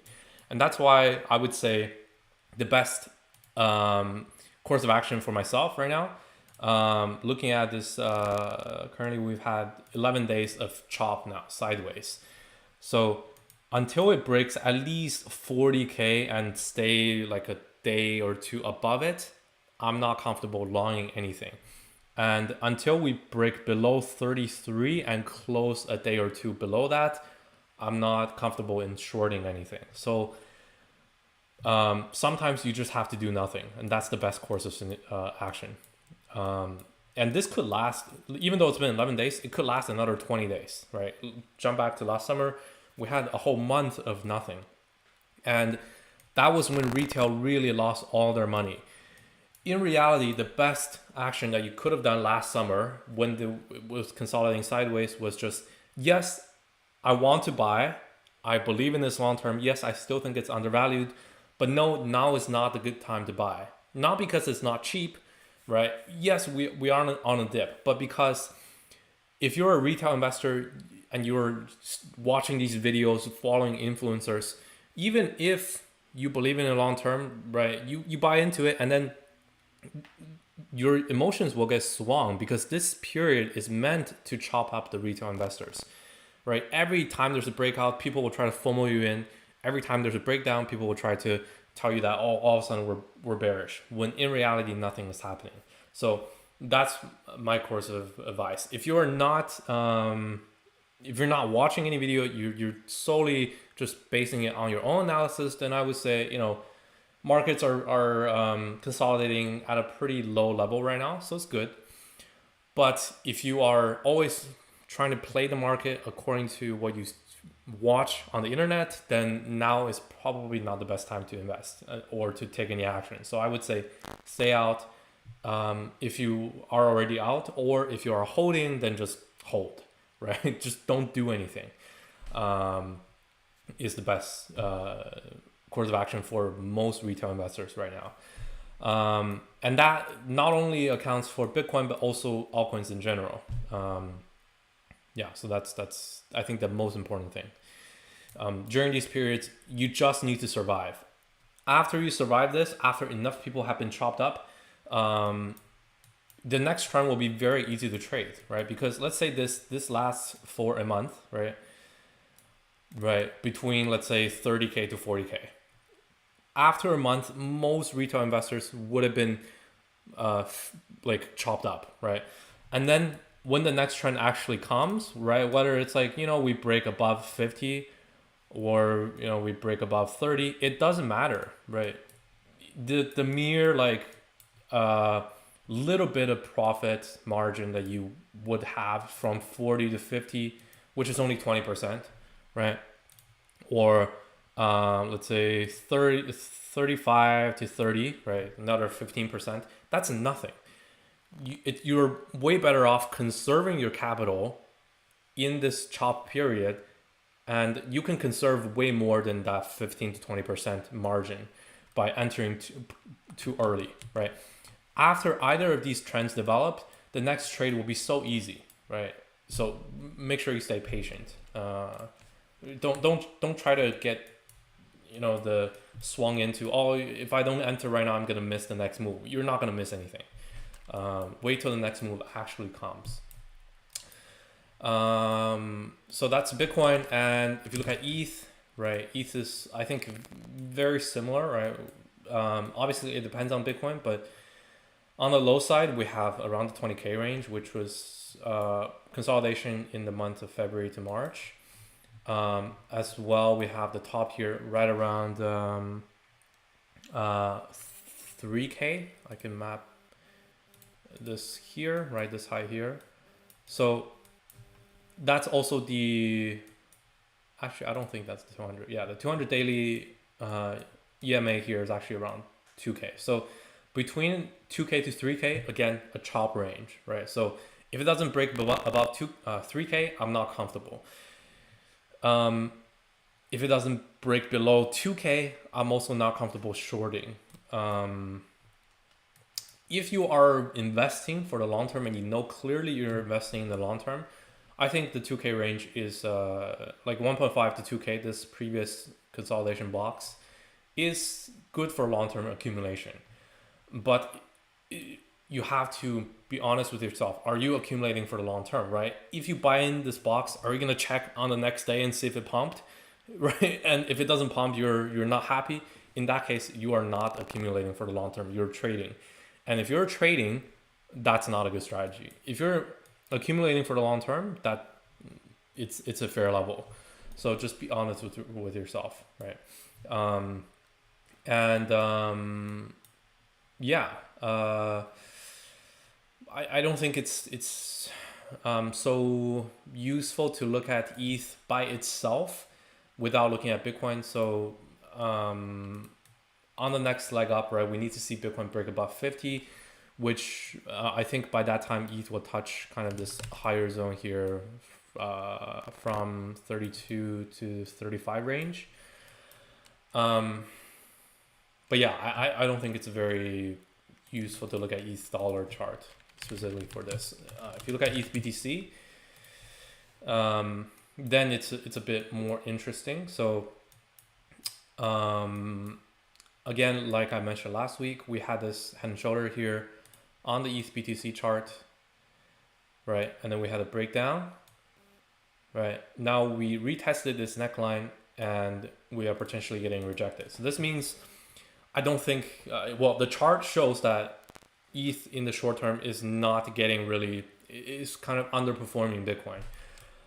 So I think in order for this to start outperforming Bitcoin again, we probably need to see liquidity, Bitcoin kind of sucking up the liquidity and really starting to make the recovery, which will lead to more investors being more confident in the crypto market in general. So when people can actually make money in Bitcoin, let's say Bitcoin break above 50 and it consolidates, then I would expect Ethereum to actually start to make new highs against Bitcoin. And I think we at least need to break above this neckline resistance here at 0.07475 range. Then I think it makes sense to be in ETH. Until then, what this chart is telling me is that even if you are bullish in general on this recovery to bounce, in crypto in general to bounce, you don't think the overall crypto market is bearish, you think crypto market will be super bullish. Even if that's the case, Bitcoin is still a better bet than ETH right now. Not because it'll go up faster, right? That's not necessarily true, but for ETH being more risky than Bitcoin, you might as well just put more money in Bitcoin then you would be able to put the less amount of money in ETH. And in the end, the Bitcoin move will be more predictable because it's what drives the crypto market. And for the lower amount of risk, you can put in more money, right? So yeah. And then after Bitcoin's move is confirmed, only then it makes sense to move into ETH and then move into more altcoins. Yeah, so if even that's the case for ETH, it's obviously even more so the case for other altcoins because people are way less confident in other altcoins, right? ETH is the second largest coin. So that's what I see on the charts right now. You can, it's also the case if you just look at Bitcoin dominance. I actually have pretty much the same chart as Luke has. We had this upwards bounce for Bitcoin dominance, which means liquidity is flowing back into Bitcoin. So when Bitcoin dominance is kind of on an uptrend like this, we still haven't broken another lower low here. So technically it's still on an uptrend. This means even if you were bullish on crypto in general, Bitcoin is a better bet than altcoins right now. Again, not because altcoins, there isn't more money to be made in altcoins, but because there's also more downside in altcoins. So for example, right, you have $100 to invest, and that's your entire portfolio. If you are comfortable putting $100, all of it into Bitcoin, and let's say Bitcoin's downside is maybe 20-30% from here. If you put that all into ETH, maybe ETH can drop 50%. Or if you put into DeFi coins can drop 70%. Yes, ETH can go up maybe 40%, but the ratio isn't in your favor, right? So if you had $100 total, you wouldn't be comfortable putting all of it into, let's say, DeFi, right? Because it's too risky. So it might go up a higher percentage, but you can only put in maybe $50. That's why during these periods of Bitcoin dominance going up, Bitcoin is the better bet. But when Bitcoin dominance actually, starts trending down again, on the chart here, we can see maybe followed by a break below 43, and ideally a break below the 40% range, then I would say altcoins are again better bets than Bitcoin. But markets are too uncertain right now, so it's better positioned in Bitcoin. Whether you think short term we're going up or down, doesn't matter. You want to be in the less risky asset because people are taking less risk right now. Yeah, that's kind of my analysis. You can pick individual coins to analyze. You can think some coins are good picks, and you should keep your eyes on them. But until Bitcoin stabilizes, until Bitcoin dominance starts showing downtrend again, I wouldn't bet on individual coins because the market driving factor, that the liquidity there is too big. Even if you have a super amazing coin, fundamentally it's so strong, it's so undervalued, it's still going to be dragged down by Bitcoin dominance going up, right? Because the liquidity comparison is just so large, right? That's the main driving factor is how the market is moving.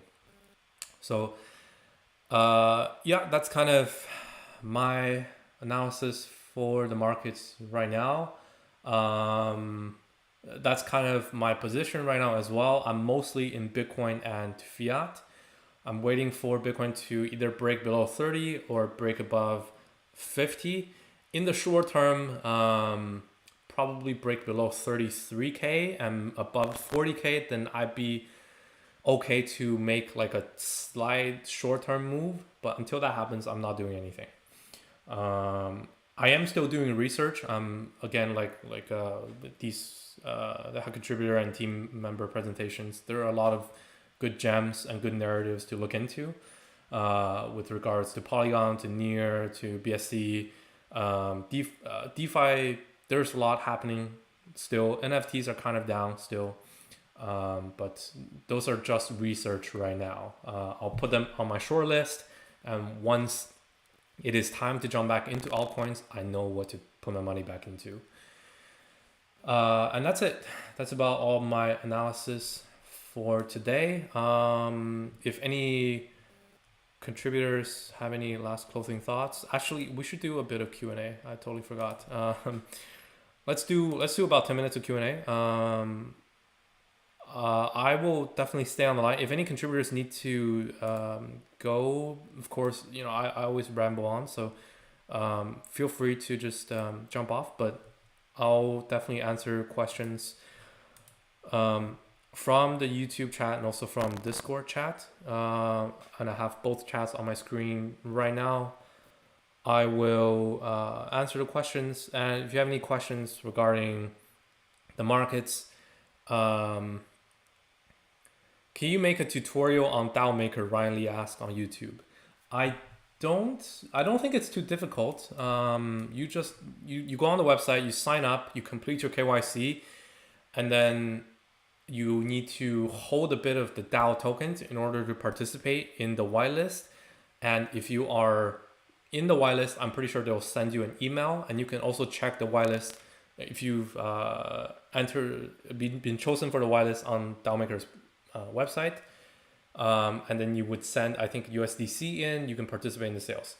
I don't think it's too difficult, and I'm pretty sure DAO Maker has a tutorial already. FTM says, I like your phone case. Thanks guys. Did you see my phone case? Nice.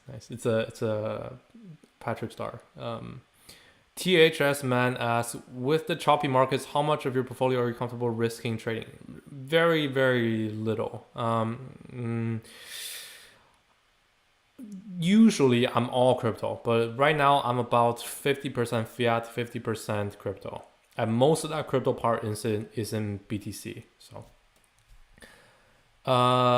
when should we put out of alts around BTC 45K? Yeah, Fresh Prince asked that. That's kind of what I'm looking at, right? For Bitcoin, because the whole market is dependent on Bitcoin, right? If Bitcoin hits about 45 range, I would most likely pull out of most of my positions, at least half of it, and then just kind of see what happens in this range if we actually break out or get rejected, because the 45 range 45K range is the 21 weekly EMA. It's also the previous low here from February. So if we can hold above 45, and especially if we break above 50, I would just jump back in at like 10% higher prices.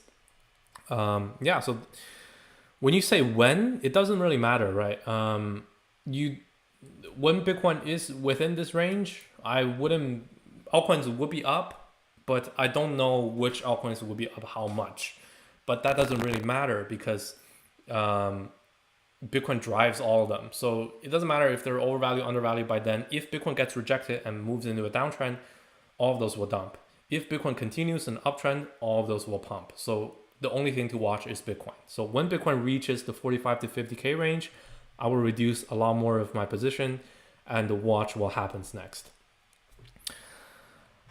Okay, that's chat on Discord, checking YouTube. What about ADA? Should I buy or sell now? Thanks for your reply. Literally no comments. There's no view on specific coins, right?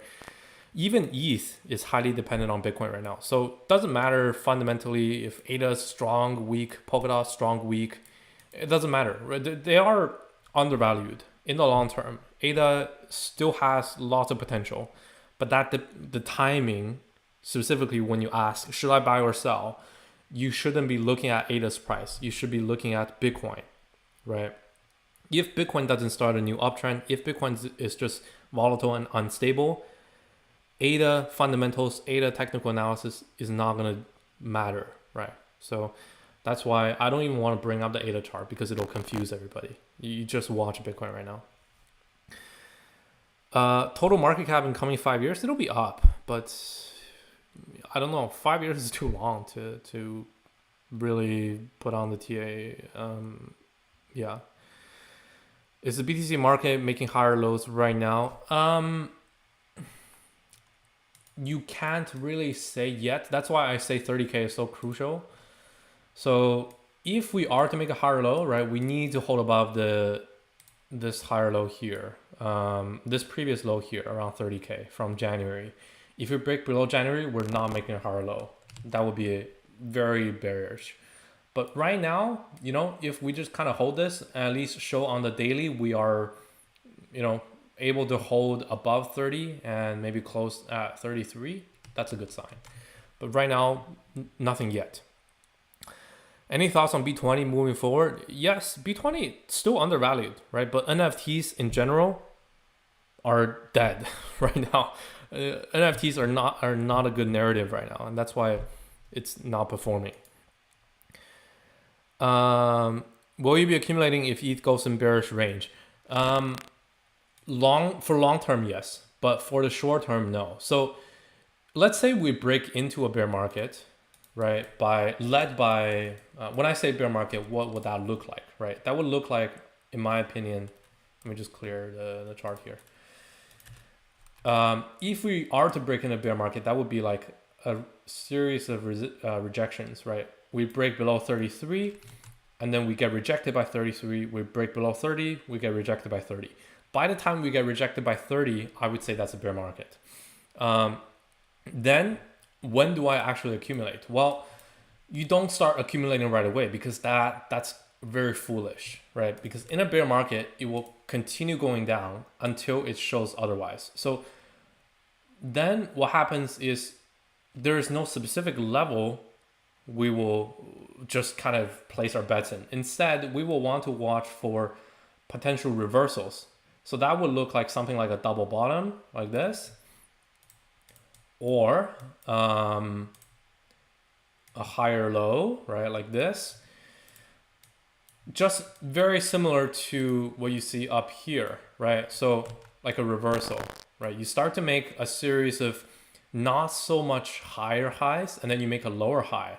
So this is when you probably want to take profit here, right? Obviously now, you know, a bit too late, hindsight 2020, looking into it, right? This is the best place to take profit. So down here, again, there will be another chance if we are going to bear market, right? This is hypothetical. We have no idea if it will happen, but eventually there will be a bear market. And in a bear market, when do you start accumulating? Is when you see this kind of double bottom or first high or low happening, then you start to jump back in. You don't know what the price level will be, right? There is no such thing as too low or too high, right? You don't try to predict. Instead, you just watch when it starts reversing. What do you think of Wyckoff accumulation number 2 seems to be following exactly? It doesn't matter. There's this is obviously Wyckoff accumulation, right? Here it's distribution. Here, down here, we'll see some sort of accumulation. But when you say Wyckoff accumulation, Wyckoff pattern number 2, that's a meme, right? You know that they drew those lines completely theoretically, right? There is no pattern to follow. It's a, what can I tell you? It's, the scales are completely off.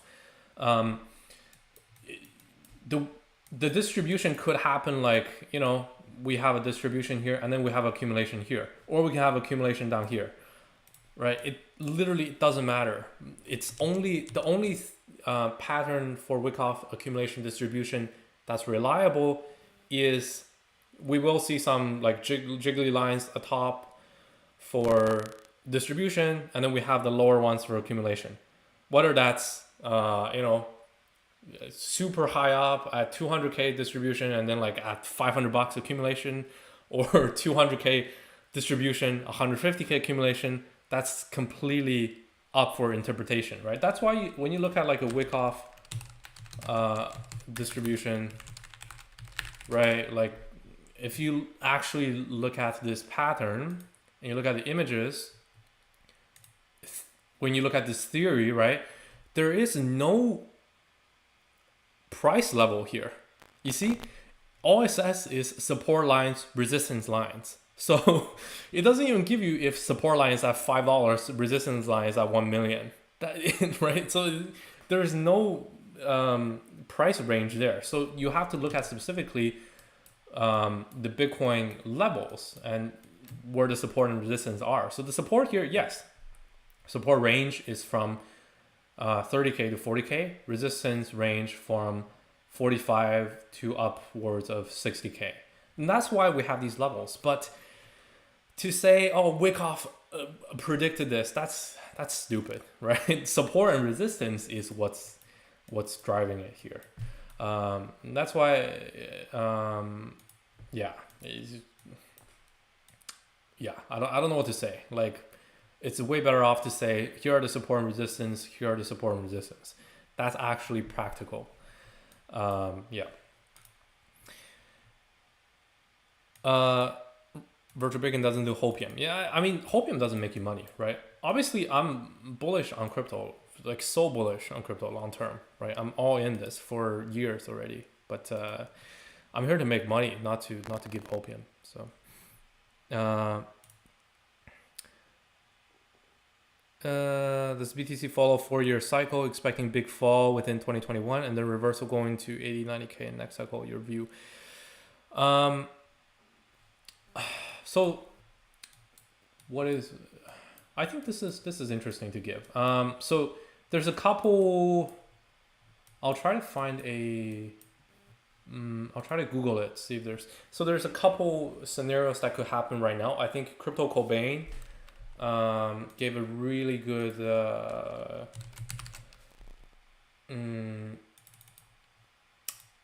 breakdown of this. I'm not sure if it's still here, but essentially there's kind of 4 scenarios right now. I'm not sure if it's still here, but I think I also gave this analysis in the Bacon's Gems chat in BaconDAO. But essentially here's the breakdown, right? Over a long term, right? Is this still a bull market? If you like fractals, right? And if you think cycles tend to repeat, then what are we looking at? So first off, the 2017 cycle was, here's the 2017 cycle, right? Let's look at daily. So we had a run up, big run up, right? And blow off top right around here, right? And then price made a lower high, And this is when we kind of broke the 21 weekly EMA, 200 daily EMA, and we got rejected from it. And this started the bear market, right? Down here, we just kept getting rejected by the 21 weekly EMA, 200 daily EMA, right? So if this is repeating, then this is scenario 1, because we did break below 200 daily EMA, which is right around here, 21 weekly EMA right around here, and we closed both weekly and daily below it, right? So if 2017 is repeating, we are now in a bear market. But if you look back into the 2013 market,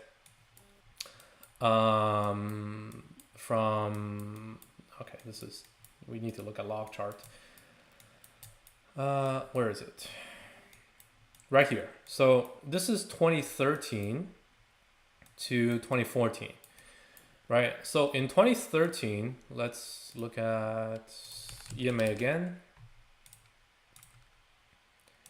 200 daily, right? You see, we had a first run up right here, right? And then we dropped to around the 200 daily EMA, and then we made a new lower high, and then price kind of went sideways. It didn't break below this low here. You can think of this in right now terms as 30K. So it basically ranged between $50 to let's say, yeah, $50 here to I would say around here, like $150, right? Which is this lower high there, right? For how long is this? This was 6 months, right? 6 months we did nothing. We basically went sideways, $50 to 150 range. And then we broke out, and then we had another bull market. So was this a bear market? Not really, because we didn't make a new lower low, right? We just kind of went sideways market. This is what people are calling now a double bubble, right? So if this is repeating, then if you look at current chart, this would amount to the low here, right? 30K, and then the high here, at least 50K. I would even put it as like when we actually break above 60K, I would say that's when we start the new bull market, right? So maybe we have, let's say, another 6 months of just ranging. 6 months is 180 days, right? Like up into kind of holiday seasons of November again, where we're just kind of do nothing. We sometimes range below here, sometimes range above here, below here, but then like going into the holidays, we actually break out above 60K. In this case, we are not in the bull market here, but we are also not in the bear market. We're just kind of sideways. And then we break out. That's also possible. So that's scenario 2. And I would say this is more likely than the full-on bear market scenario. Just because Bitcoin 30, 40K, come on. Like only 2x from previous all-time high. Like Ethereum at not even $3,000, come on. Like that just seems too cheap. I know it's counterintuitive, right? Like there's no such thing as cheap or expensive, but only 2x from previous all-time high, I don't know. I don't think this is the top. So this is a bit more likely, right? We range for a bit and then we actually break out above 60K and we wait for this. That's scenario 2. I think that's more likely than scenario 1, the full-on bear market. Scenario 3 is what is way less likely, is even though we already broke below 200 daily moving exponential moving average, we just kind of V-shaped recovery and then we just break upwards. That really hasn't happened before. That's possible, very unlikely, right? Because it just hasn't happened before. So very unlikely. Scenario 4 is we don't even test this, right? We don't even have any retest of 45 to 50k range. Like you know, we don't even test this range. Instead, we just die.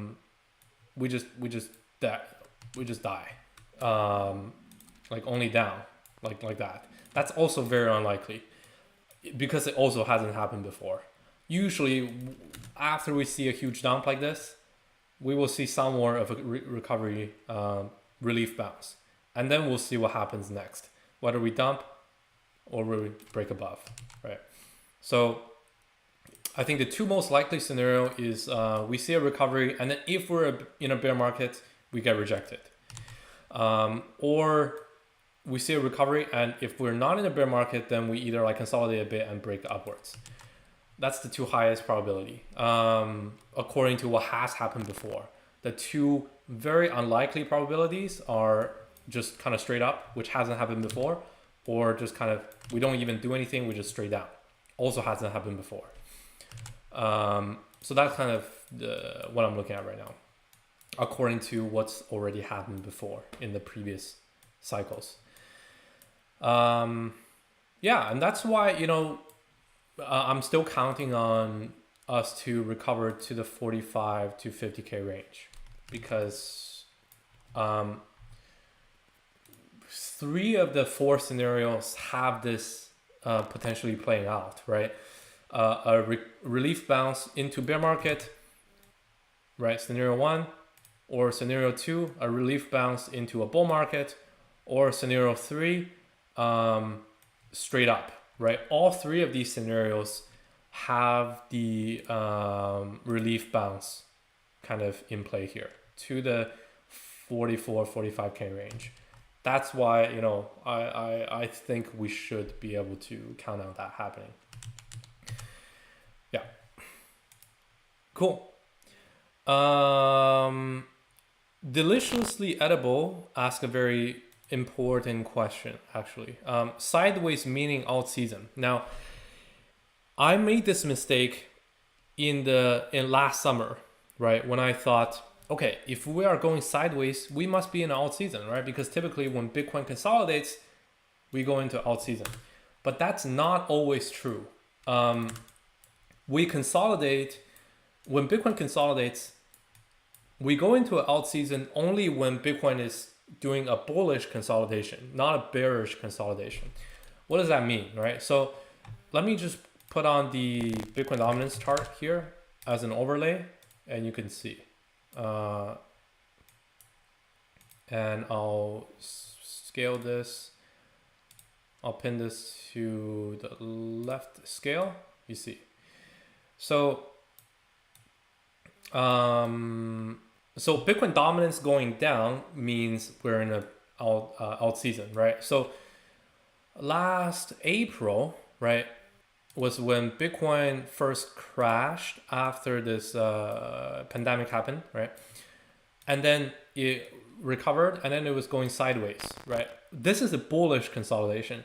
That's why you see Bitcoin dominance here as overlaid on this with this orange line. It was going down. This was a big alt season. Same thing as up here, right? Bitcoin was still bullish, right? It had another pump. Let me just close all this. It had a pump. It was consolidating. Another pump, consolidating, right? Both of these are bullish consolidations. That's why Bitcoin dominance was going down here. It was still going down this way. But when we actually had a crash here, and this was pretty significant. People will remember this if you were here last summer, right? This was a like 15% crash in a day, right? This was pretty significant. A lot of people were calling bear markets here. When this crash happened and Bitcoin was consolidating here, you see Bitcoin dominance rebounded a little bit. It didn't go down. So this was not an alt season. This was a reverse alt season. This is what you need to watch for, right? Following a crash when Bitcoin is consolidating, Bitcoin dominance doesn't really go down because there isn't so much confidence in the market. And you see Bitcoin dominance continue to trend actually up as Bitcoin price trended up, right? So that's why I'm not so keen on calling a alt season here following this crash, right? Since we had this crash, if we see any sort of consolidation in Bitcoin, right, whether that's like between 30 to maybe 50K, I think it's still not enough to instill enough confidence in the market to make Bitcoin dominance go down. I think what couples with that is either Bitcoin dominance sideways or going up, because this is a bearish consolidation in most people's eyes. Only when Bitcoin starts to make new highs, I don't know why this is here. Only when Bitcoin starts to make, let's scale this. Can I scale this? I can't. Okay. I think only when Bitcoin starts to make a clear uptrend again, above 50K and even like this lower high here of 60K, right? And it does a consolidation when it's clearly bullish again, then, you know, Bitcoin dominance follows and then it'll start to go into a downtrend again. That's probably when the alt season will come. So yeah, even if we see consolidation range below at this low here, I don't think Bitcoin dominance will go down. I don't think Bitcoin altcoins are a good bet right now. I don't think altcoins are a good bet because this is a bearish consolidation. Yeah, so I that's a really good question.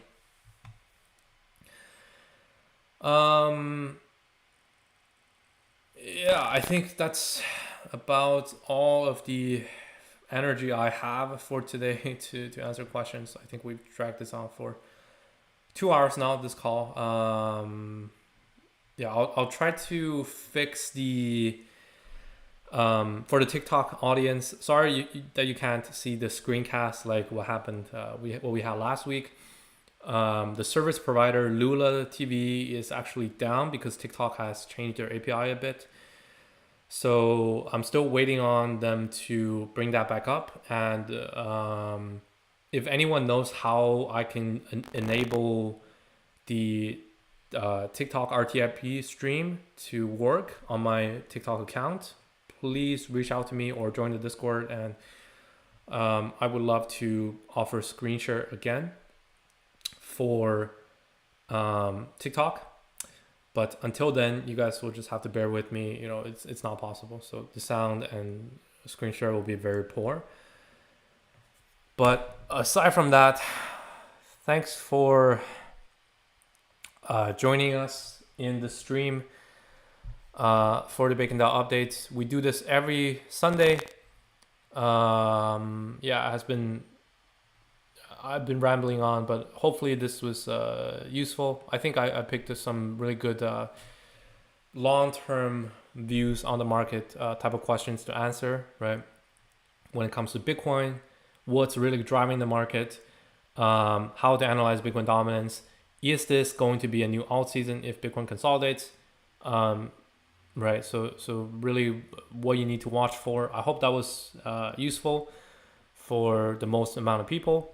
And just again, to plug our Discord, make sure you join our Discord, BaconDAO, discord.gg/bacon or bacondao.com. That's our website for all of the analysis that I will be posting on the Discord, as well as all of the contributors and team members that are always active on our Discord, sharing the latest altcoin gems in NFTs, Polkadot, BSC, daily Bitcoin altcoin analysis, daily digest, covering, you know, a free newsletter of what's the price action like for that day for Bitcoin, for Ethereum, for altcoins, for Bitcoin dominance, and just the overall very organic and respectful community to really give you a unbiased analysis on the market, so you can hopefully survive in this kind of choppy period. Aside from that, my throat is dying, so I gotta cut it here. Yeah, if any contributors are still here, have any last closing thoughts, just give a bit of closing thoughts, but if not, I will close the stream for everyone. I see Luke jumping on the. Oh, I was just gonna say have a good day, everybody. Yeah. Yeah, have a good one. Yeah, everyone. thanks for listening, guys. Yeah, thanks for listening. Hope you guys have a yeah. wonderful day. Thanks for staying on for so long. Yeah, thanks for listening in. Remember, markets are choppy. Stay safe. Don't get swung into too much FOMO or panic. You know, FOMO or FUD too early. It's just sideways right now, so stay safe. Conserve your capital so you can be in the next trend. That's how you make money during these choppy periods, right? Have a good one, everyone. See you next week. And hopefully we'll have a couple more live streams during the week. Bye-bye.